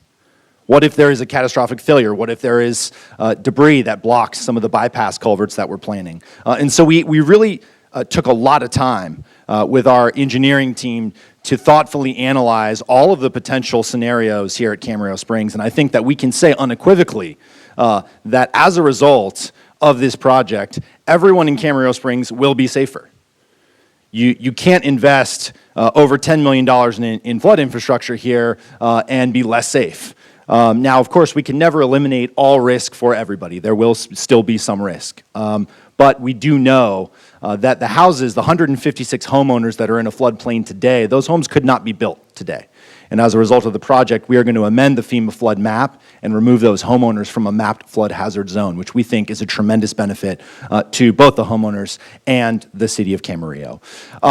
And lastly, this project has undergone an exhaustive and extensive review process, a interagency review process. We have had the federal government review this plan, FEMA. We've had Ventura County Watershed Protection District review this plan. We've had your own third-party consultant review this plan. So this is not our plan. This is a plan that's been developed very closely in consultation with many, many experts in their field, and that's exactly what we're supposed to do, and we're going to take the time to get it right. We're going to make sure that we are investing in the latest and greatest flood safety protection measures, because that's what our neighbors told us that they wanted us to do. It's not just about building homes. Of course, we want to provide housing opportunities for seniors, but we're also extremely committed to remedying over 40 years of flood hazards for 156 homeowners that today, right now, are at risk in a major storm. And it is absolutely the case that this project will make those folks safer, and we look forward to continued work with your staff in order to make it happen. Thank you so much. Thank you. Kathy Wertheim. And then after that will be Jean Korokorian.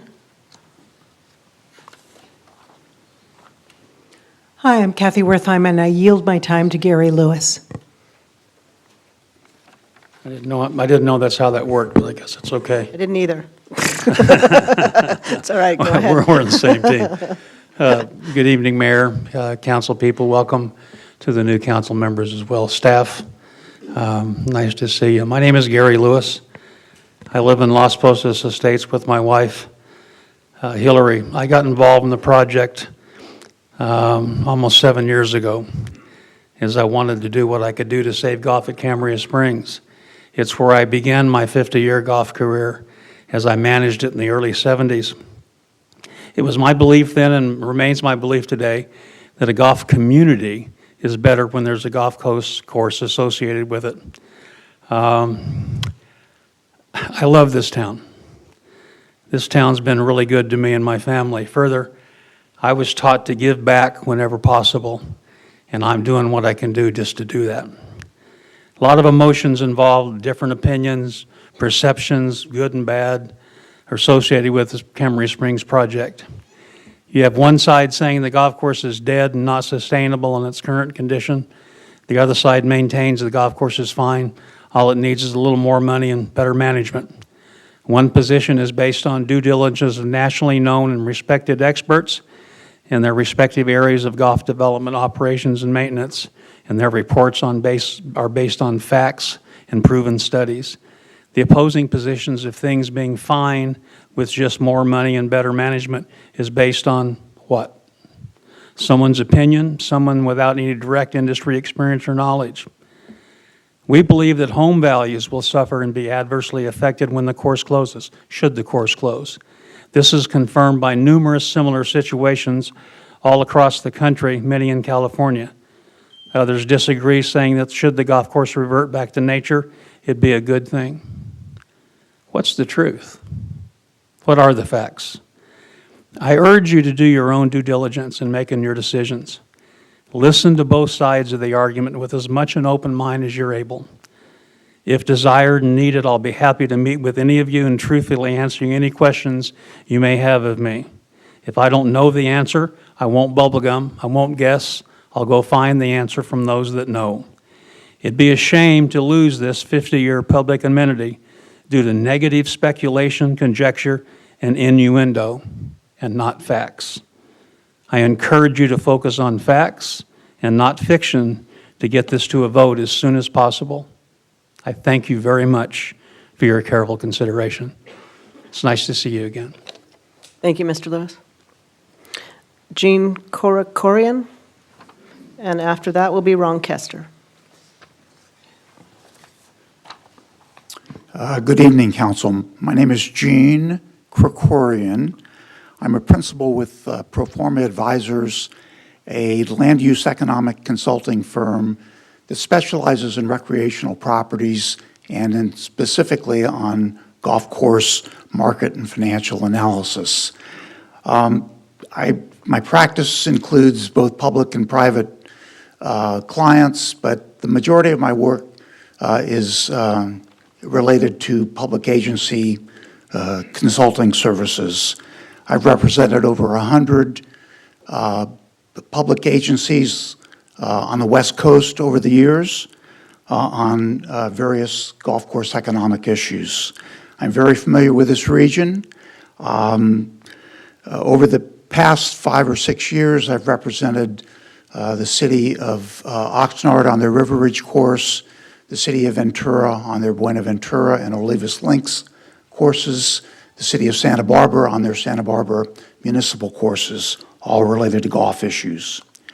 In October 2019, Proforma Advisors conducted an analysis of golf course redevelopment options for an 85-acre envelope at Camarillo Springs. The conclusions of that analysis are as follows. First, due to the condition of the infrastructure, the golf features, and the support facilities, the existing 18-hole golf course is not viable in the long term. The cost to bring the golf course up to a sufficient standard is estimated at about $10 million, and the golf course income cannot support that level of investment. Second, New Urban West, through proceeds from residential development, can fund a new high-quality golf course at Camarillo Springs on an 85-acre site. We've looked at a number of different options. The preferred option for the golf course on the 85 acres was determined to be a 12-hole regulation-length golf course. Fourth, the project will cost at least $12 million to build. The economics of the golf course support roughly about $4 million, so the $8 million gap would be funded by the residential developer. Through the process, an economically viable golf course which is sustainable in the long term can be supported at Camarillo Springs. Thank you very much. Thank you. Ron Kester, and then after that is Ted Elliott.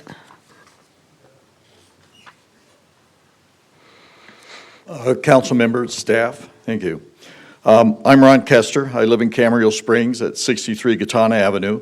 I'm also a co-chair of the Camarillo Springs Golf Course Redevelopment Advisory Committee. The advisory committee has been working on saving Camarillo Springs golf for over 7 years, and we are excited to begin the final stages of the city's GPA referral review and approval process. We've studied many possible alternatives to saving golf in Camarillo Springs. The city didn't want to buy it. The Park District didn't want to buy it, and private golf management companies didn't. We asked all of them. They didn't because the cost of redoing the dilapidated course is prohibitive and financially unjustifiable, estimated at over $15 million. A little more water, better management, and some updates will not save the course. The current course must be literally torn down and completely rebuilt. The real question about saving golf in Camarillo Springs is not will the course close? It will. But will the course reopen as a revitalized, marketable, sustainable golf business? We found that the New Urban West proposal is the only way golf can be saved because it heavily subsidizes the construction of the new course. And the new course proposed by GH Group, that was Gary Lewis's group who was just up here, a local Camarillo investment and golf management group, is the only viable option. The advisory committee and the over 350 households that have presented project support cards to the City Council and hundreds of golfers that have signed support petitions look forward to the benefits it will bring to our community and city. Camarillo Springs Golf is a local recreational icon, and it deserves support from all of us, and it deserves to be saved. With the New Urban West project, which we support, we all look forward to keeping public golf in Camarillo Springs with a new state-of-art golf course, clubhouse, and restaurant. It'll add 8 acres of new publicly accessible recreational amenities, add over $13 million of comprehensive flood safety infrastructure, provide 248 senior homes, and generate economic benefits. All of these at no cost to the existing homeowners or the city of Camarillo, all subsidized by the new homes that will occupy only 17% of the total project. 31 acres of new homes generating 152 acres of new golf course and usable recreation and open space. We look forward to continuing and finishing the approval process. It's been 6 years, and hopefully there's less than a year to go. This project of a limited number of needed homes, subsidizing the complete rebuilding of a new golf facility is the only way for us to save golf in Camarillo Springs. And it protects homes from flooding, preserves recreational space, preserves wildlife space, and protects our home values. What is not to like? Thank you. Thank you. Ted Elliott, and then Cheryl Novak.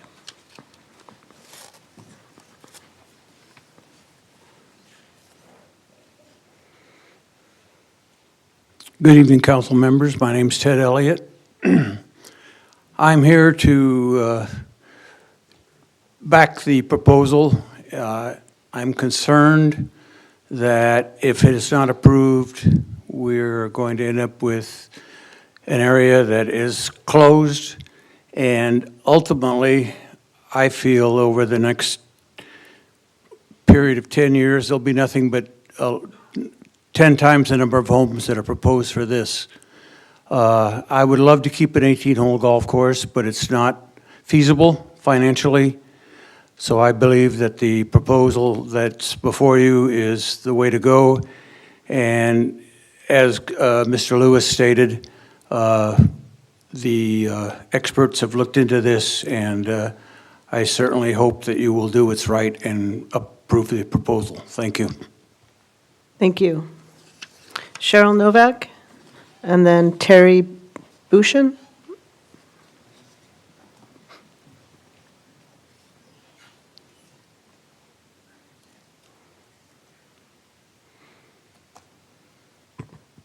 Good evening. My name is Cheryl Novak, and I live at 45 Irina Avenue. Our house is at almost, well, we're the second from the end of the top of Irina. We overlook the golf course. It's really a beautiful place to live. A new golf course would add even more value to our homes. A new golf course would bring additional revenue to the city of Camarillo. Trying to get this approved has been going on since 2017, which is ridiculous. My question to you is, why won't you approve the EIP? Even though New Urban West keeps making the changes that you have requested.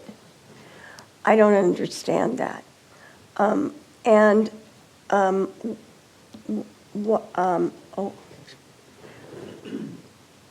Or a better question is, why is this taking so long? This will only benefit Camarillo in many ways, including revenue, home values, and a beautiful area to add to our lovely city.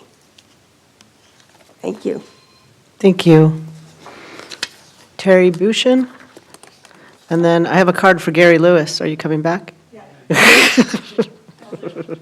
Bob Harris will be next. Good evening. My name is Terry Buchan. I'm a third-party independent golf course agronomist. In September of 2019, I performed a due diligence golf course agronomy and infrastructure review at the Camarillo Springs Golf Course.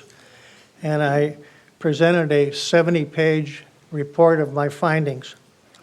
I toured, the golf course superintendent and I were the only ones involved in this review. I had no outside influences from anybody. I went over my 55-page infrastructure checklist, and we then toured the golf course and looked at everything above and underground. My credentials include I'm a third-generation golf course agronomist. I used to be a PGA Tour agronomist and advanced tournament official for all the tournaments you see on television. I used to be the superintendent at the Riviera Country Club in Los Angeles. I'm a master greenkeeper. There's only 85 of us in the world.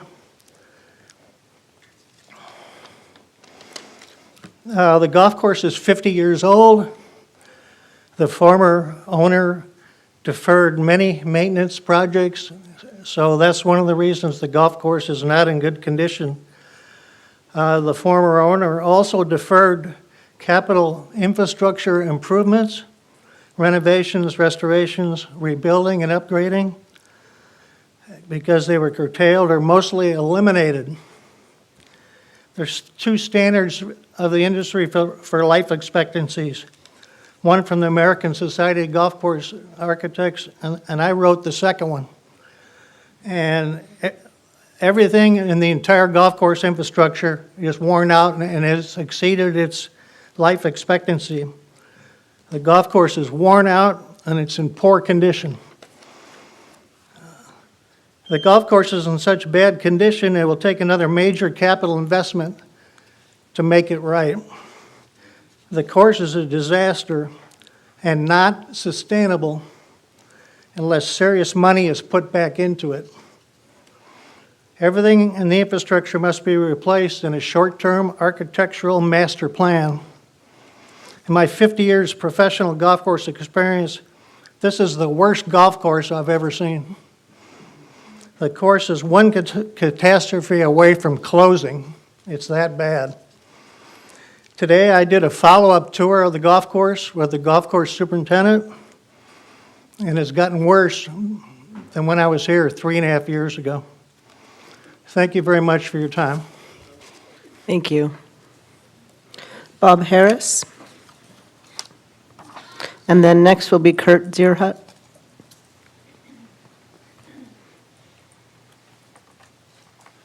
My name is Robert Harris, Mayor Santangelo, City Council. Thank you for your time this evening.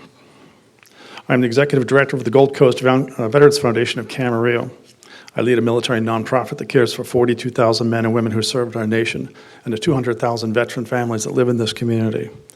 We chose Camarillo as our home because the highest number of veterans per capita of any city in Ventura County, and not by just a little, is Camarillo, 3 times as many as any adjacent city. That also includes the highest number of disabled and service-disabled veterans, and the highest number of veterans living on fixed income. Most, if not all, are counting on the savings, the equity in their home represents for their future financial needs. It's this specific concern that has brought me here this evening. Camarillo Springs is an amazing community and a host to a landmark golf course. The course is an integral part of the community. The course increases the value of homes. It provides a centerpiece for sports, recreation, and it brings significant income and value to the community.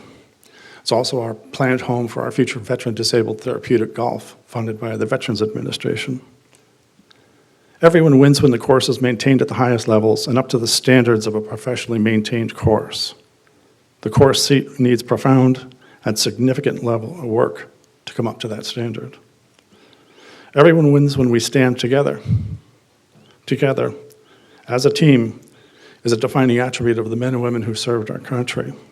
I would request together that you stand again today and resolve to do what's best for the community and for the golf course and for the families who live in the Camarillo Springs area. It's a genuine concern that the course falling into disrepair, the course falling into some state of closure or obsolescence, puts the 48 men and women in my care at risk because of a declining value in their homes. I'm not an expert in the field, and I hear and empathize with every opinion that's in the room.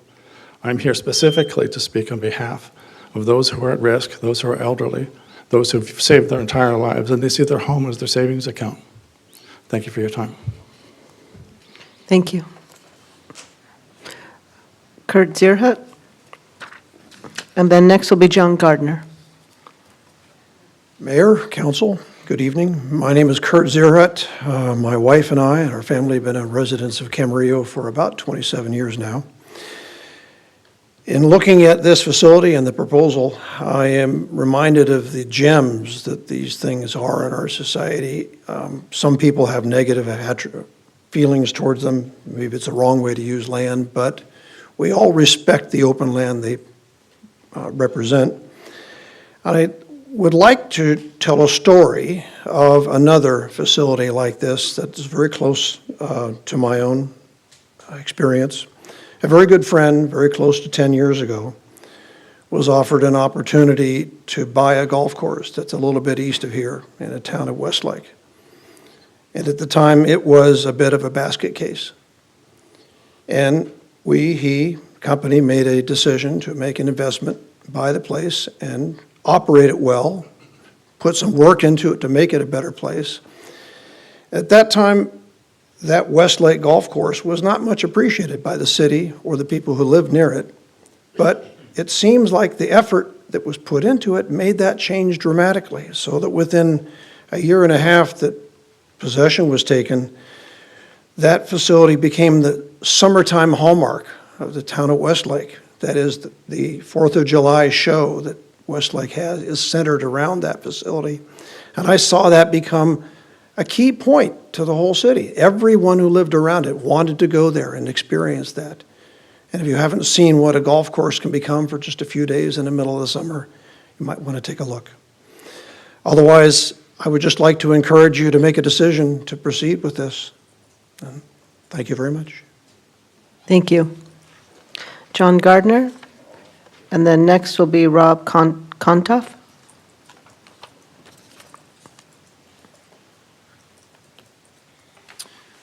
Good evening, Mayor and council members. My name is John Gardner, and we live on the golf course in Cam Springs. First, I want to thank you for your patience and consideration of all the different opinions tonight. All opinions are respected. After 6 years, I don't know this is a fact, but my sense is that this potentially could be the most heavily vetted project in the city, in the history of the city.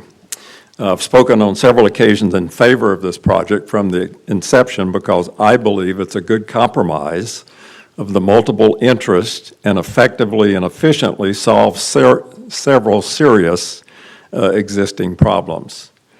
First, there is a shortage of senior housing in our city. This council has the authority and all of the pertinent information to approve a modest number of single-family homes restricted for seniors who frequently only have one car, are retired, have no kids in school, and generate minimal traffic patterns.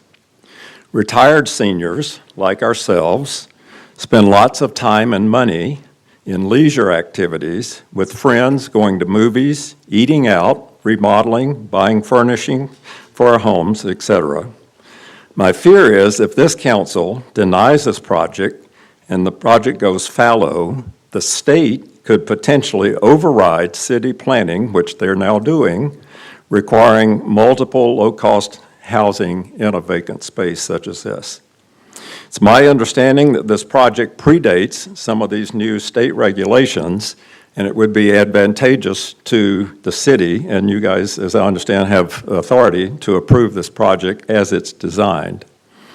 In addition to providing much needed senior housing, approval of this project would assure one of the city's most beautiful assets would be totally refurbished, and assure many years of golf ahead with a new clubhouse, restaurant, etc.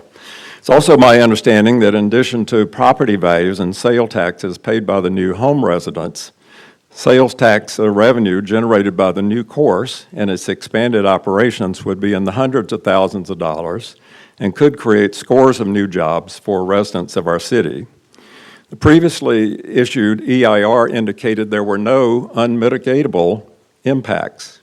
Since then, the developer has committed several more millions of dollars to meet the city's ever-increasing criteria for protecting the 150 homes from the potential flooding that goes way beyond other projects approved by the city, the county, or FEMA.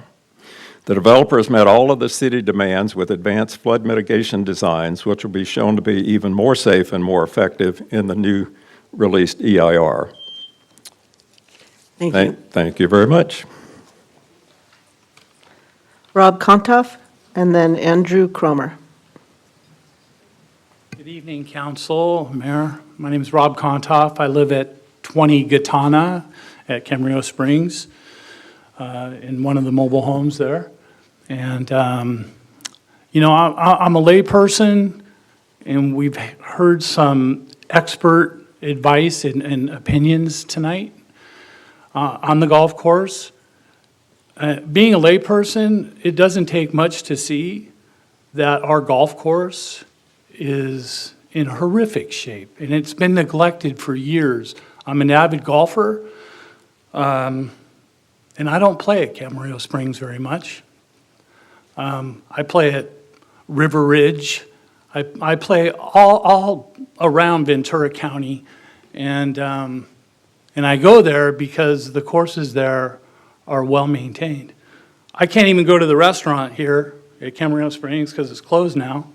If you took a close look at the buildings there, again, I'm a layperson, but I guarantee you, you wouldn't want to walk around that place because you'd be afraid that a beam could fall down that's termite infested.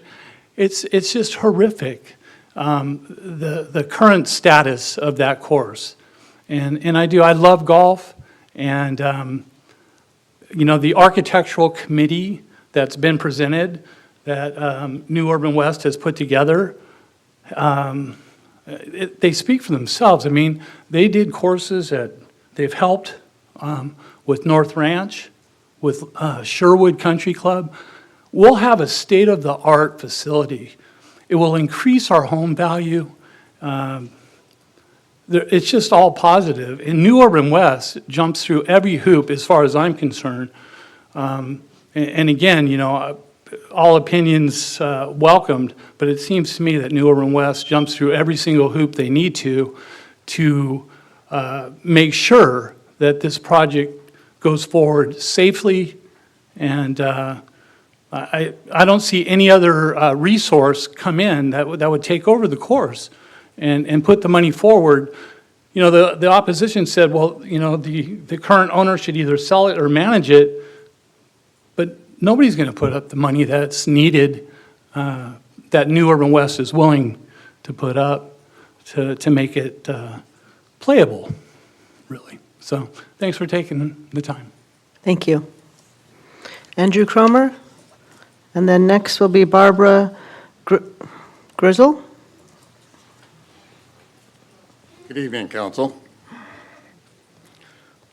My name's Andrew Cromer. I'm a retired building official for one of the largest building and safety departments in the country. My wife of 43 years and I live in Camarillo Springs. I was recently asked to tour the Camarillo Springs golf facilities.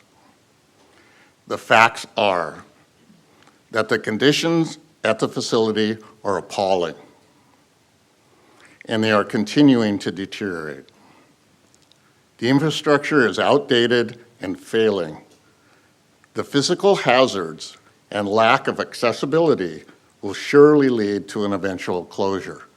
And I would be happy to meet with any one of your staff to discuss these things in detail. Now, there's a project that has been put before this council that will save this recreational venue and in turn an embarrassing eyesore into a beautiful new gateway facilities. Please put this project to a vote and allow this process to move forward. Thank you. Thank you. Barbara Grizzle, did I say your name right? Not quite. I'm sorry. Please correct me. That's very common. Hi, my name is Barbara Zill. No R. And I have lived on Gitana Avenue in Camarillo Springs for over 20 years. My husband and I were drawn to the area in part because of the beautiful golf course environment. Now, all of our properties are in danger of losing that beauty and value. I have two questions to be considered. What will happen next if the new urban project fails? I have asked the leader of the opposed movement this question. The response that I received in writing was, it would be a little presumptuous for an ad hoc organization such as Opposed Camarillo Springs to have plans for a private golf course owner's property. So they have no ideas. They just say no. Will it become a wasteland, as was promised by the new owner well over 5 years ago? The second question is to you, our council members. If your home was located on our golf course, Would you want to see it turn brown and be covered with weeds and possibly be surrounded by a chain link fence? We have heard that that's what the owner has done before. Without New Urban West, what is our future? Thank you. Thank you. Jerry Wilson, and then Ellen Owen.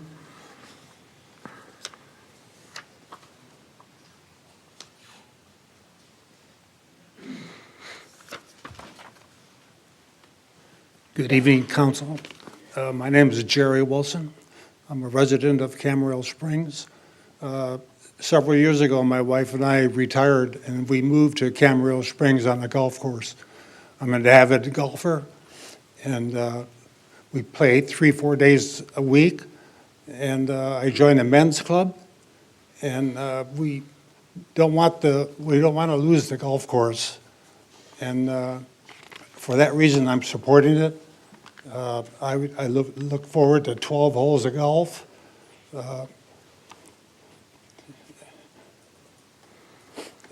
The new clubhouse would offer outside dining, the new driving range.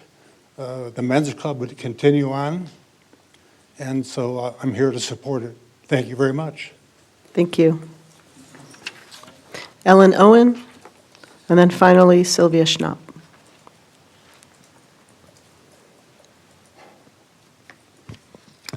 Good evening. My name is Ellen Owens, and my home is at 6327 Irena Avenue, backing up to the 9th Fairway in the Springs. My comments are pretty much directed to one of you this evening, and I wanted to tell you about that contact.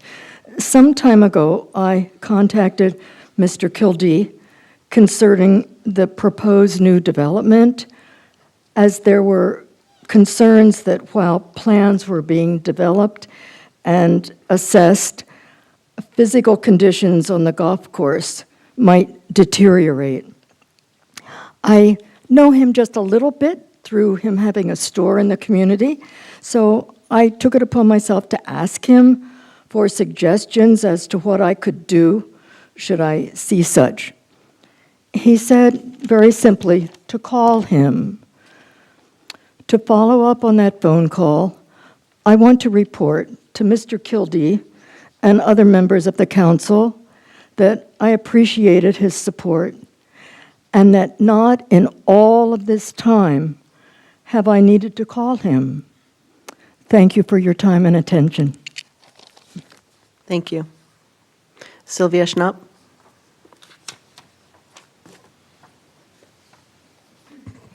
Good evening, Mayor Santangelo, council members, and city staff. I'm Sylvia Schnapp, a Camarillo resident and member of the Board of Directors of HOME, which stands for Housing Opportunities Made Easier. It's a Camarillo-based nonprofit addressing housing in Ventura County. The HOME organization, along with the Board of Directors and staff, unequivocally support the Greens at Camarillo Springs Senior Living Project. This project provides sensibly priced homes, much needed in today's housing crisis, and works towards Camarillo's 1,376 RHNA allocation. That's RHNA. The homes are moderately priced and sized, certainly more affordable than some of the other projects that we see, including the Upland Home Shea project. It promotes a trickle-down housing effect whereby empty nesters downsize, freeing up then their larger family homes for first-time buyers and younger families, which in turn vacates then apartments, condos, public housing, freeing up existing affordable housing stock for those truly struggling to find a home. It targets active seniors 55 and over, which is the largest and fastest growing segment in the county. I don't know if you know that statistics, but I just wanted to bring that up. It also reduces and or mitigates several significant environmental concerns like flooding and oil seepage. And because of its smart design, the plan has upgrade and adding retail, recreational, food, and community gathering spaces. The project improves the livability factor for this rather isolated neighborhood. Frankly, it's a win-win situation for all.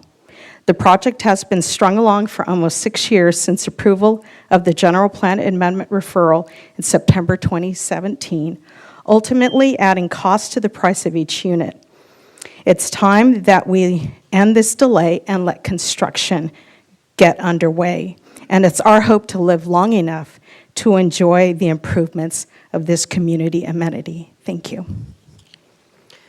Thank you. Is there anyone else who would like to speak? Going once? Come on up.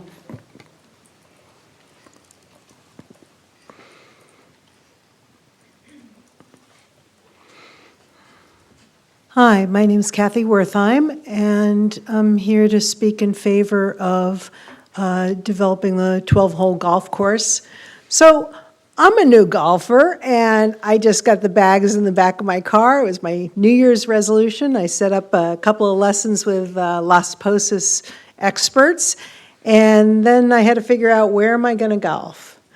And so I need a municipal course because I don't even know if I like golf enough yet to join a country club, and I'm not going to pay tens of thousands of dollars to do that anyway. So Camarillo. If I go to Camarillo, 12 holes sounds good. I am apparently the wave of the future, and they're building other 12-hole golf courses elsewhere, and it turns out it's smart economically. If I play golf, I'm going to get some friends, we're going to go for brunch, maybe I'll gas up my car, and if that's Camarillo Springs, sounds good to me, but if it's going to be Ventura, I'm going to spend my brunch dollars and my gas money in Ventura. So I think economically, having a municipal golf course here makes sense.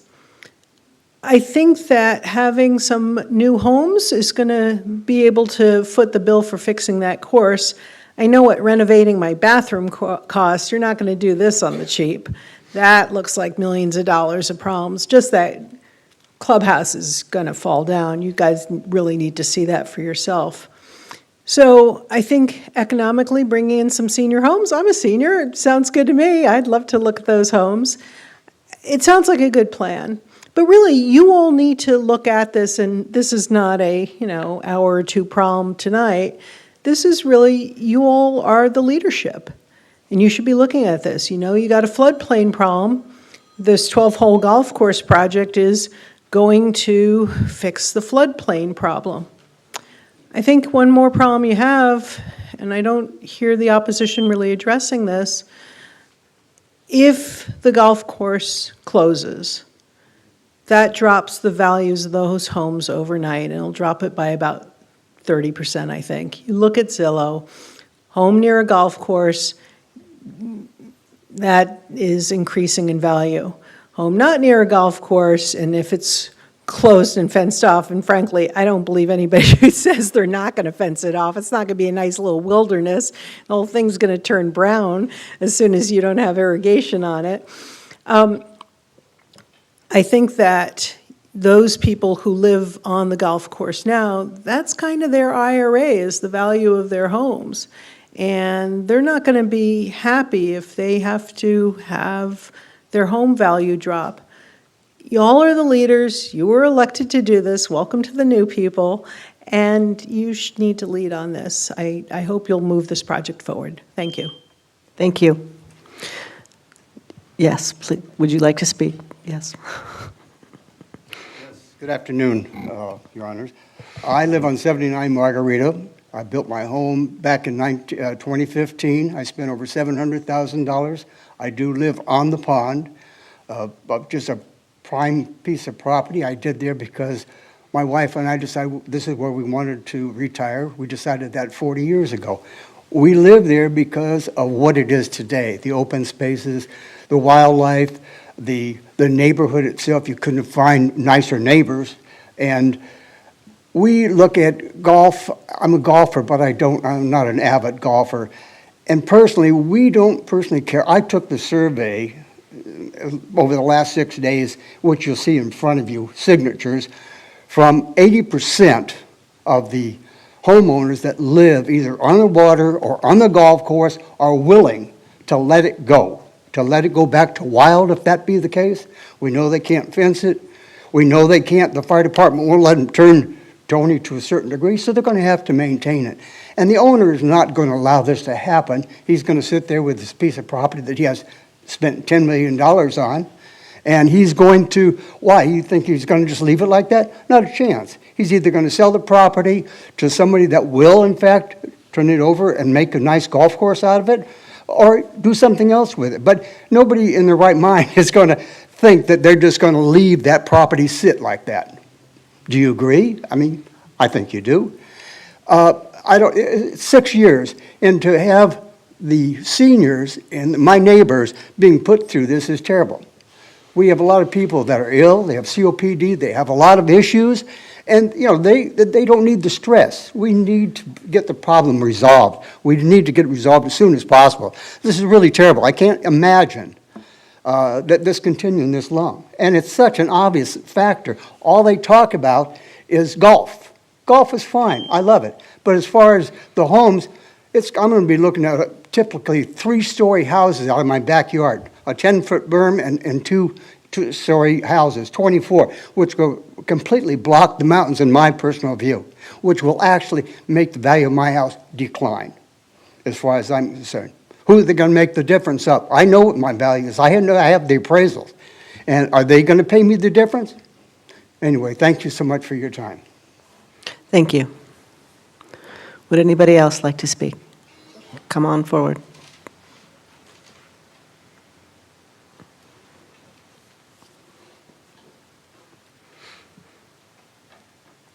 My name is Pierre Forget. I live on San Dimas Avenue, right off the golf course. And I was encouraged to come and say, you've had this around for about 5 or 6 years. You've had changes and everything else. If you have all that you need, please try and bring this to a vote. Thank you. Thank you. Would anybody else like to speak?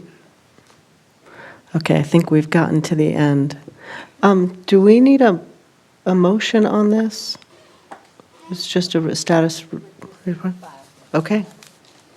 So that brings us to the end of this item. Thank you all.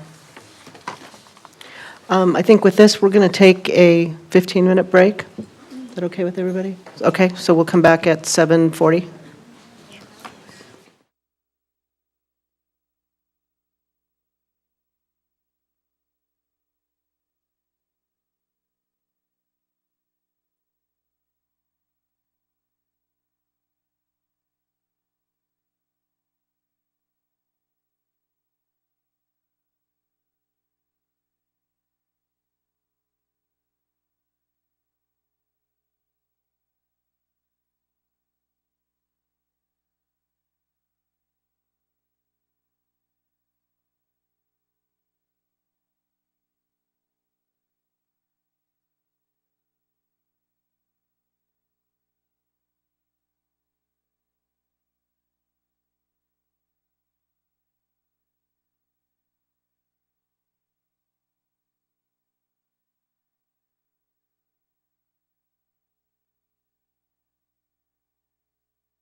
Okay, we're back. And we have item O. I almost called it 0. Item O. I'm sorry, that's item N. Thank you. No problem. Wonderful. Well, thank you. I'm James Fowler. Tonight I'll be presenting the Arneal Road project. I got my clicker here. So a little bit of background. In 2017, the city acquired the project, or the property rather, for the purpose of developing a mixed-use affordable housing project on it. In 2018, the city council approved a professional services agreement with RRM Design Group for the design of the project.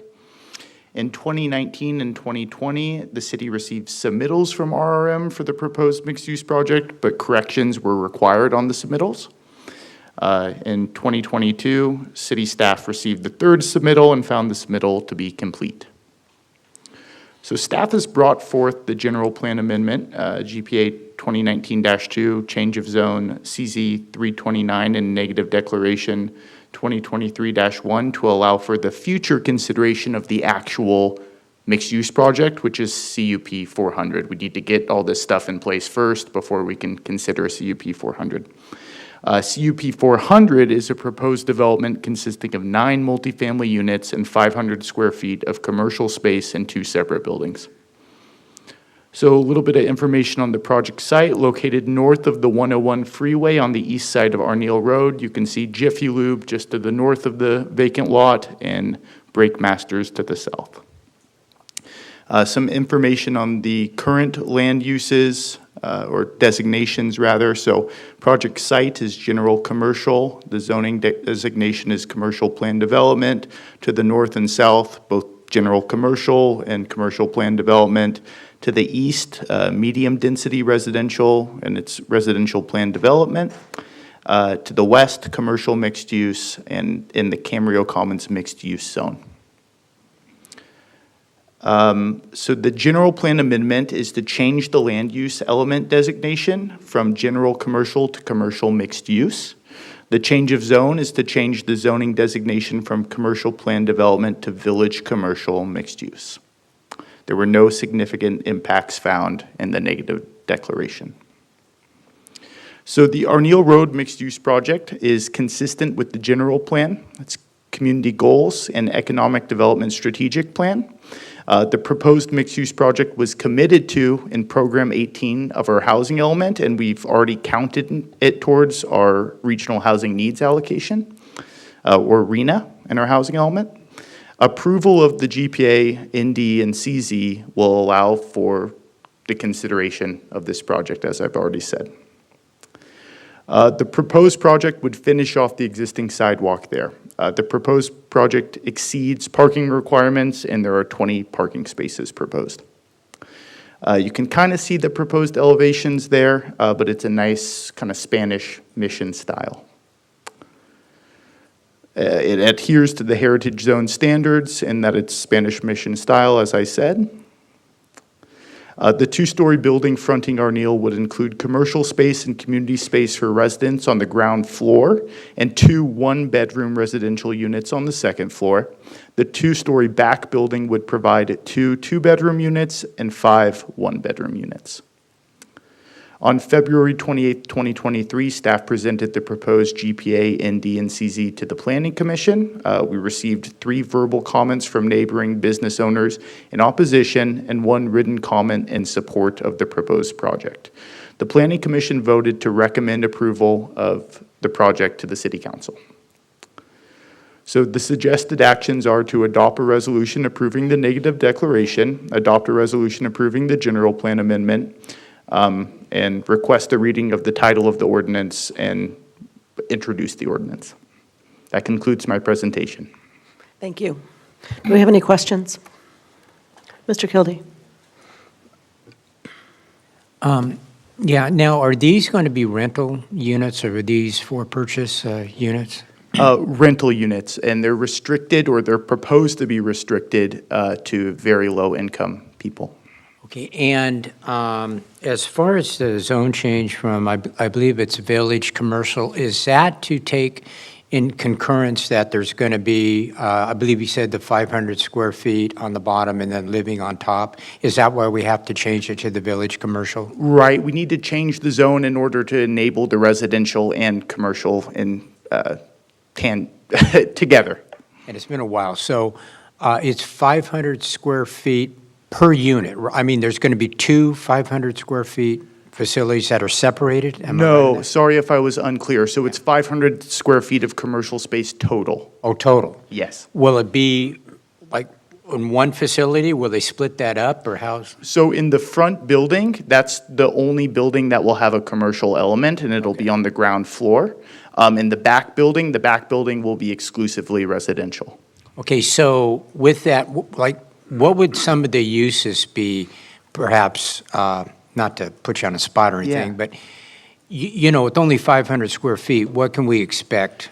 And I asked that question because we did the same thing years and years ago on Elm Drive, that was going to be buildings on top of some, you know, a rental or perhaps like an insurance agent or something. We found out that they pretty much remained all residential. The commercial part of it really didn't work very well. So that's why I asked the question. Yeah, no, absolutely. Well, Arneal Road, a really nice corridor for a variety of commercial uses. I can't definitively say.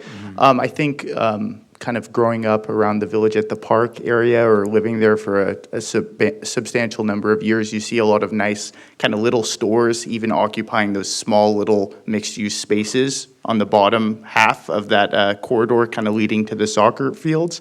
From my experience, you might have a little market, very small market, admittedly, any sort of, I don't know, frozen yogurt place. I'm spitballing here, but a variety of uses could go in there, though it is a small space. Is it fair to say that they wouldn't necessarily be proposing this if they didn't feel, in other words, their market study has shown that they feel that to a certain extent there is a demand for something there? To my knowledge, we haven't done a market study on the feasibility of filling that 500 square feet commercial space. But on Village at the Park, when we have some sort of, and I know it's way larger, but there has been, you know, uses for that. Yes, absolutely. My concern is I don't want to see them vacant. That's my concern. I don't think that would be likely, that it would remain vacant. Okay, thank you. Thanks. Any other questions? I don't have a question, but I do have a comment. If you go back to the map.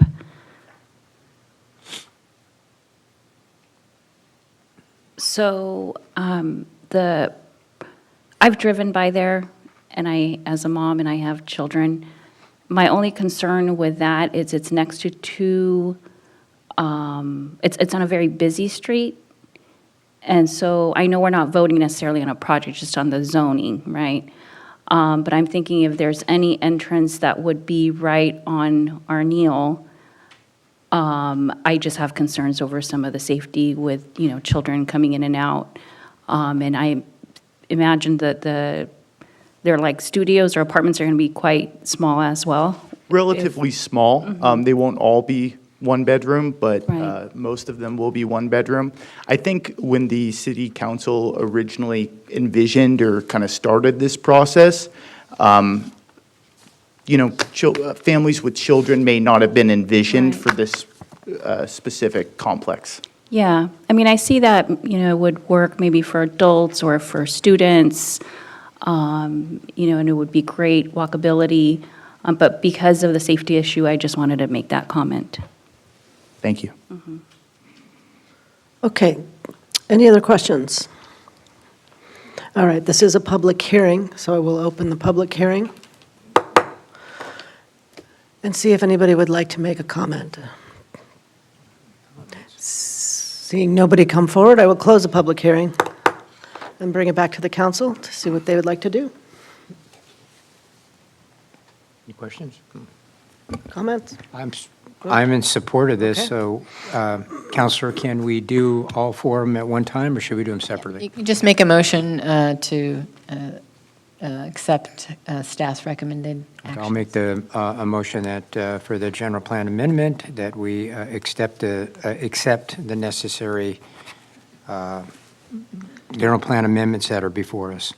And then if I could read the title of the ordinance quickly, thank you. It's ordinance number 2010, an ordinance of the City Council of the City of Camarillo for a change of zone from commercial plan development to village commercial mixed use for the real property located at 238 Arneill Road. Thank you.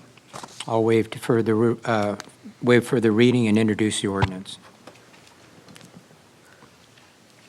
So we have a motion Need a second. and a second. Please vote.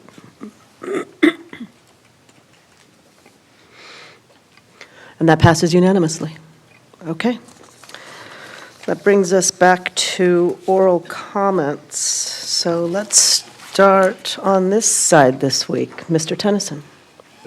On March 24th, along with Councilmember Martinez Bravo, I toured the sanitation plant with Darren.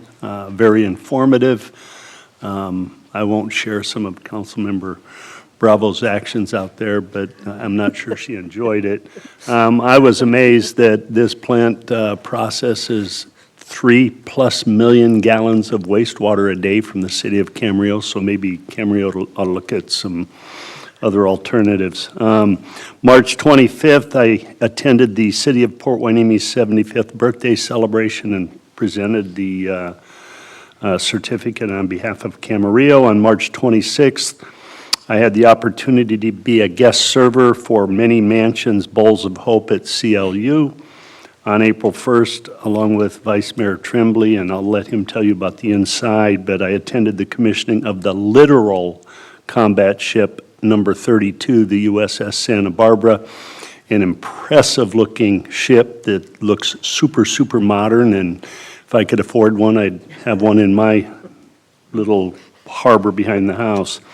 April 5th, along with Mayor Santangelo, I attended the ribbon cutting for the Sheriff's Office new health and programming unit at the Todd Road Jail. They're going to run competency-based programming out there, which will allow the county, instead of sending inmates that have found incompetent to stand trial, waiting for beds in state hospitals, they'll be able to at least, I believe, work with up to 10 inmates at a time. They've been doing the program most recently for the 2 or 3 years out of the main jail. They have about a 73% success rate, which is just slightly higher than the state hospitals. So based on appearance, it's impressive. I sure hope they're able to fulfill their staffing needs out there. I'm sure the mayor can share some of the staffing problems. And on April 11th, along with Councilmember Kildee, I attended the Finance Committee meeting. Thank you. Dr. Martinez Bravo. Thank you. So for oral communications, March 24th, I did attend the sanitation plant tour. And all I will say is I am extremely grateful every time I flush my toilet now. March 30th, I attended a meeting with Nick Odenath, who's the president of the Ventura County Sheriff's Union. March 30th, I also attended the National Latino Peace Officers Association 20th Annual Scholarship Banquet for youth, and they provided scholarships for youth throughout Ventura County. So it was a wonderful event. It was my first time attending. April 12th, today I met with our district attorney, Eric Nazarenko, and Mr. Miles as well, to discuss the issues surrounding human trafficking throughout the county, to try to understand that issue better. And on that note, the Ventura County District Attorney, Eric Nazarenko, they are having a community event on April 27th. It is the National Crime Victims Ceremony dedicated to the victims of human trafficking. And if you would like to attend, it is on the 27th of April at the Simi Valley Hall from 3 to 5. And I will be sharing that on my social media. The district attorney sent me the social media flyer to share with everyone. Thank you. Mr. Tremblay, would you like to go next? There. On March 24th, I had a Metrolink Board of Directors meeting in Los Angeles. On March 27th, Ventura County Transportation Commission Administration Finance Committee regarding the next fiscal year budget on March 28th with Councilmember Martinez Bravo, our Transportation and Infrastructure Committee, and thanks to staff for a great presentation. April 1st, with Councilmember Tennyson, I did go to the commissioning for the USS Santa Barbara. So just imagine this literal LITTORAL combat ship. If you look at it head-on, it looks like a giant catamaran. It's really impressive looking. And then when you go to, I don't know, the hull is about like that thin. It's because it's all stealth. And inside it is absolutely amazing to see it. So it was a great ceremony. I'd never been to a commissioning before, and it was great fun to tour it afterwards. And then on April 7, I had a Ventura County Transportation Commission meeting, and that's it. Mr. Kildee. Okay, April 23rd, I had a VCOG admin meeting, VRSD on April 6th, and with Councilmember Tennyson, I attended the Finance Committee on April 11th. And that's all I have tonight. Okay. Okay, for me, April 6th was CPA Board of Directors meeting. I'm going completely out of order here. March 29th, we had a business visit with Ameristem along with the city manager and George Winkler. That was really interesting. On April 5th, I was with Mr. Tennyson at the Todd Road Jail for the HPU ribbon cutting. And yes, we're looking for nurses.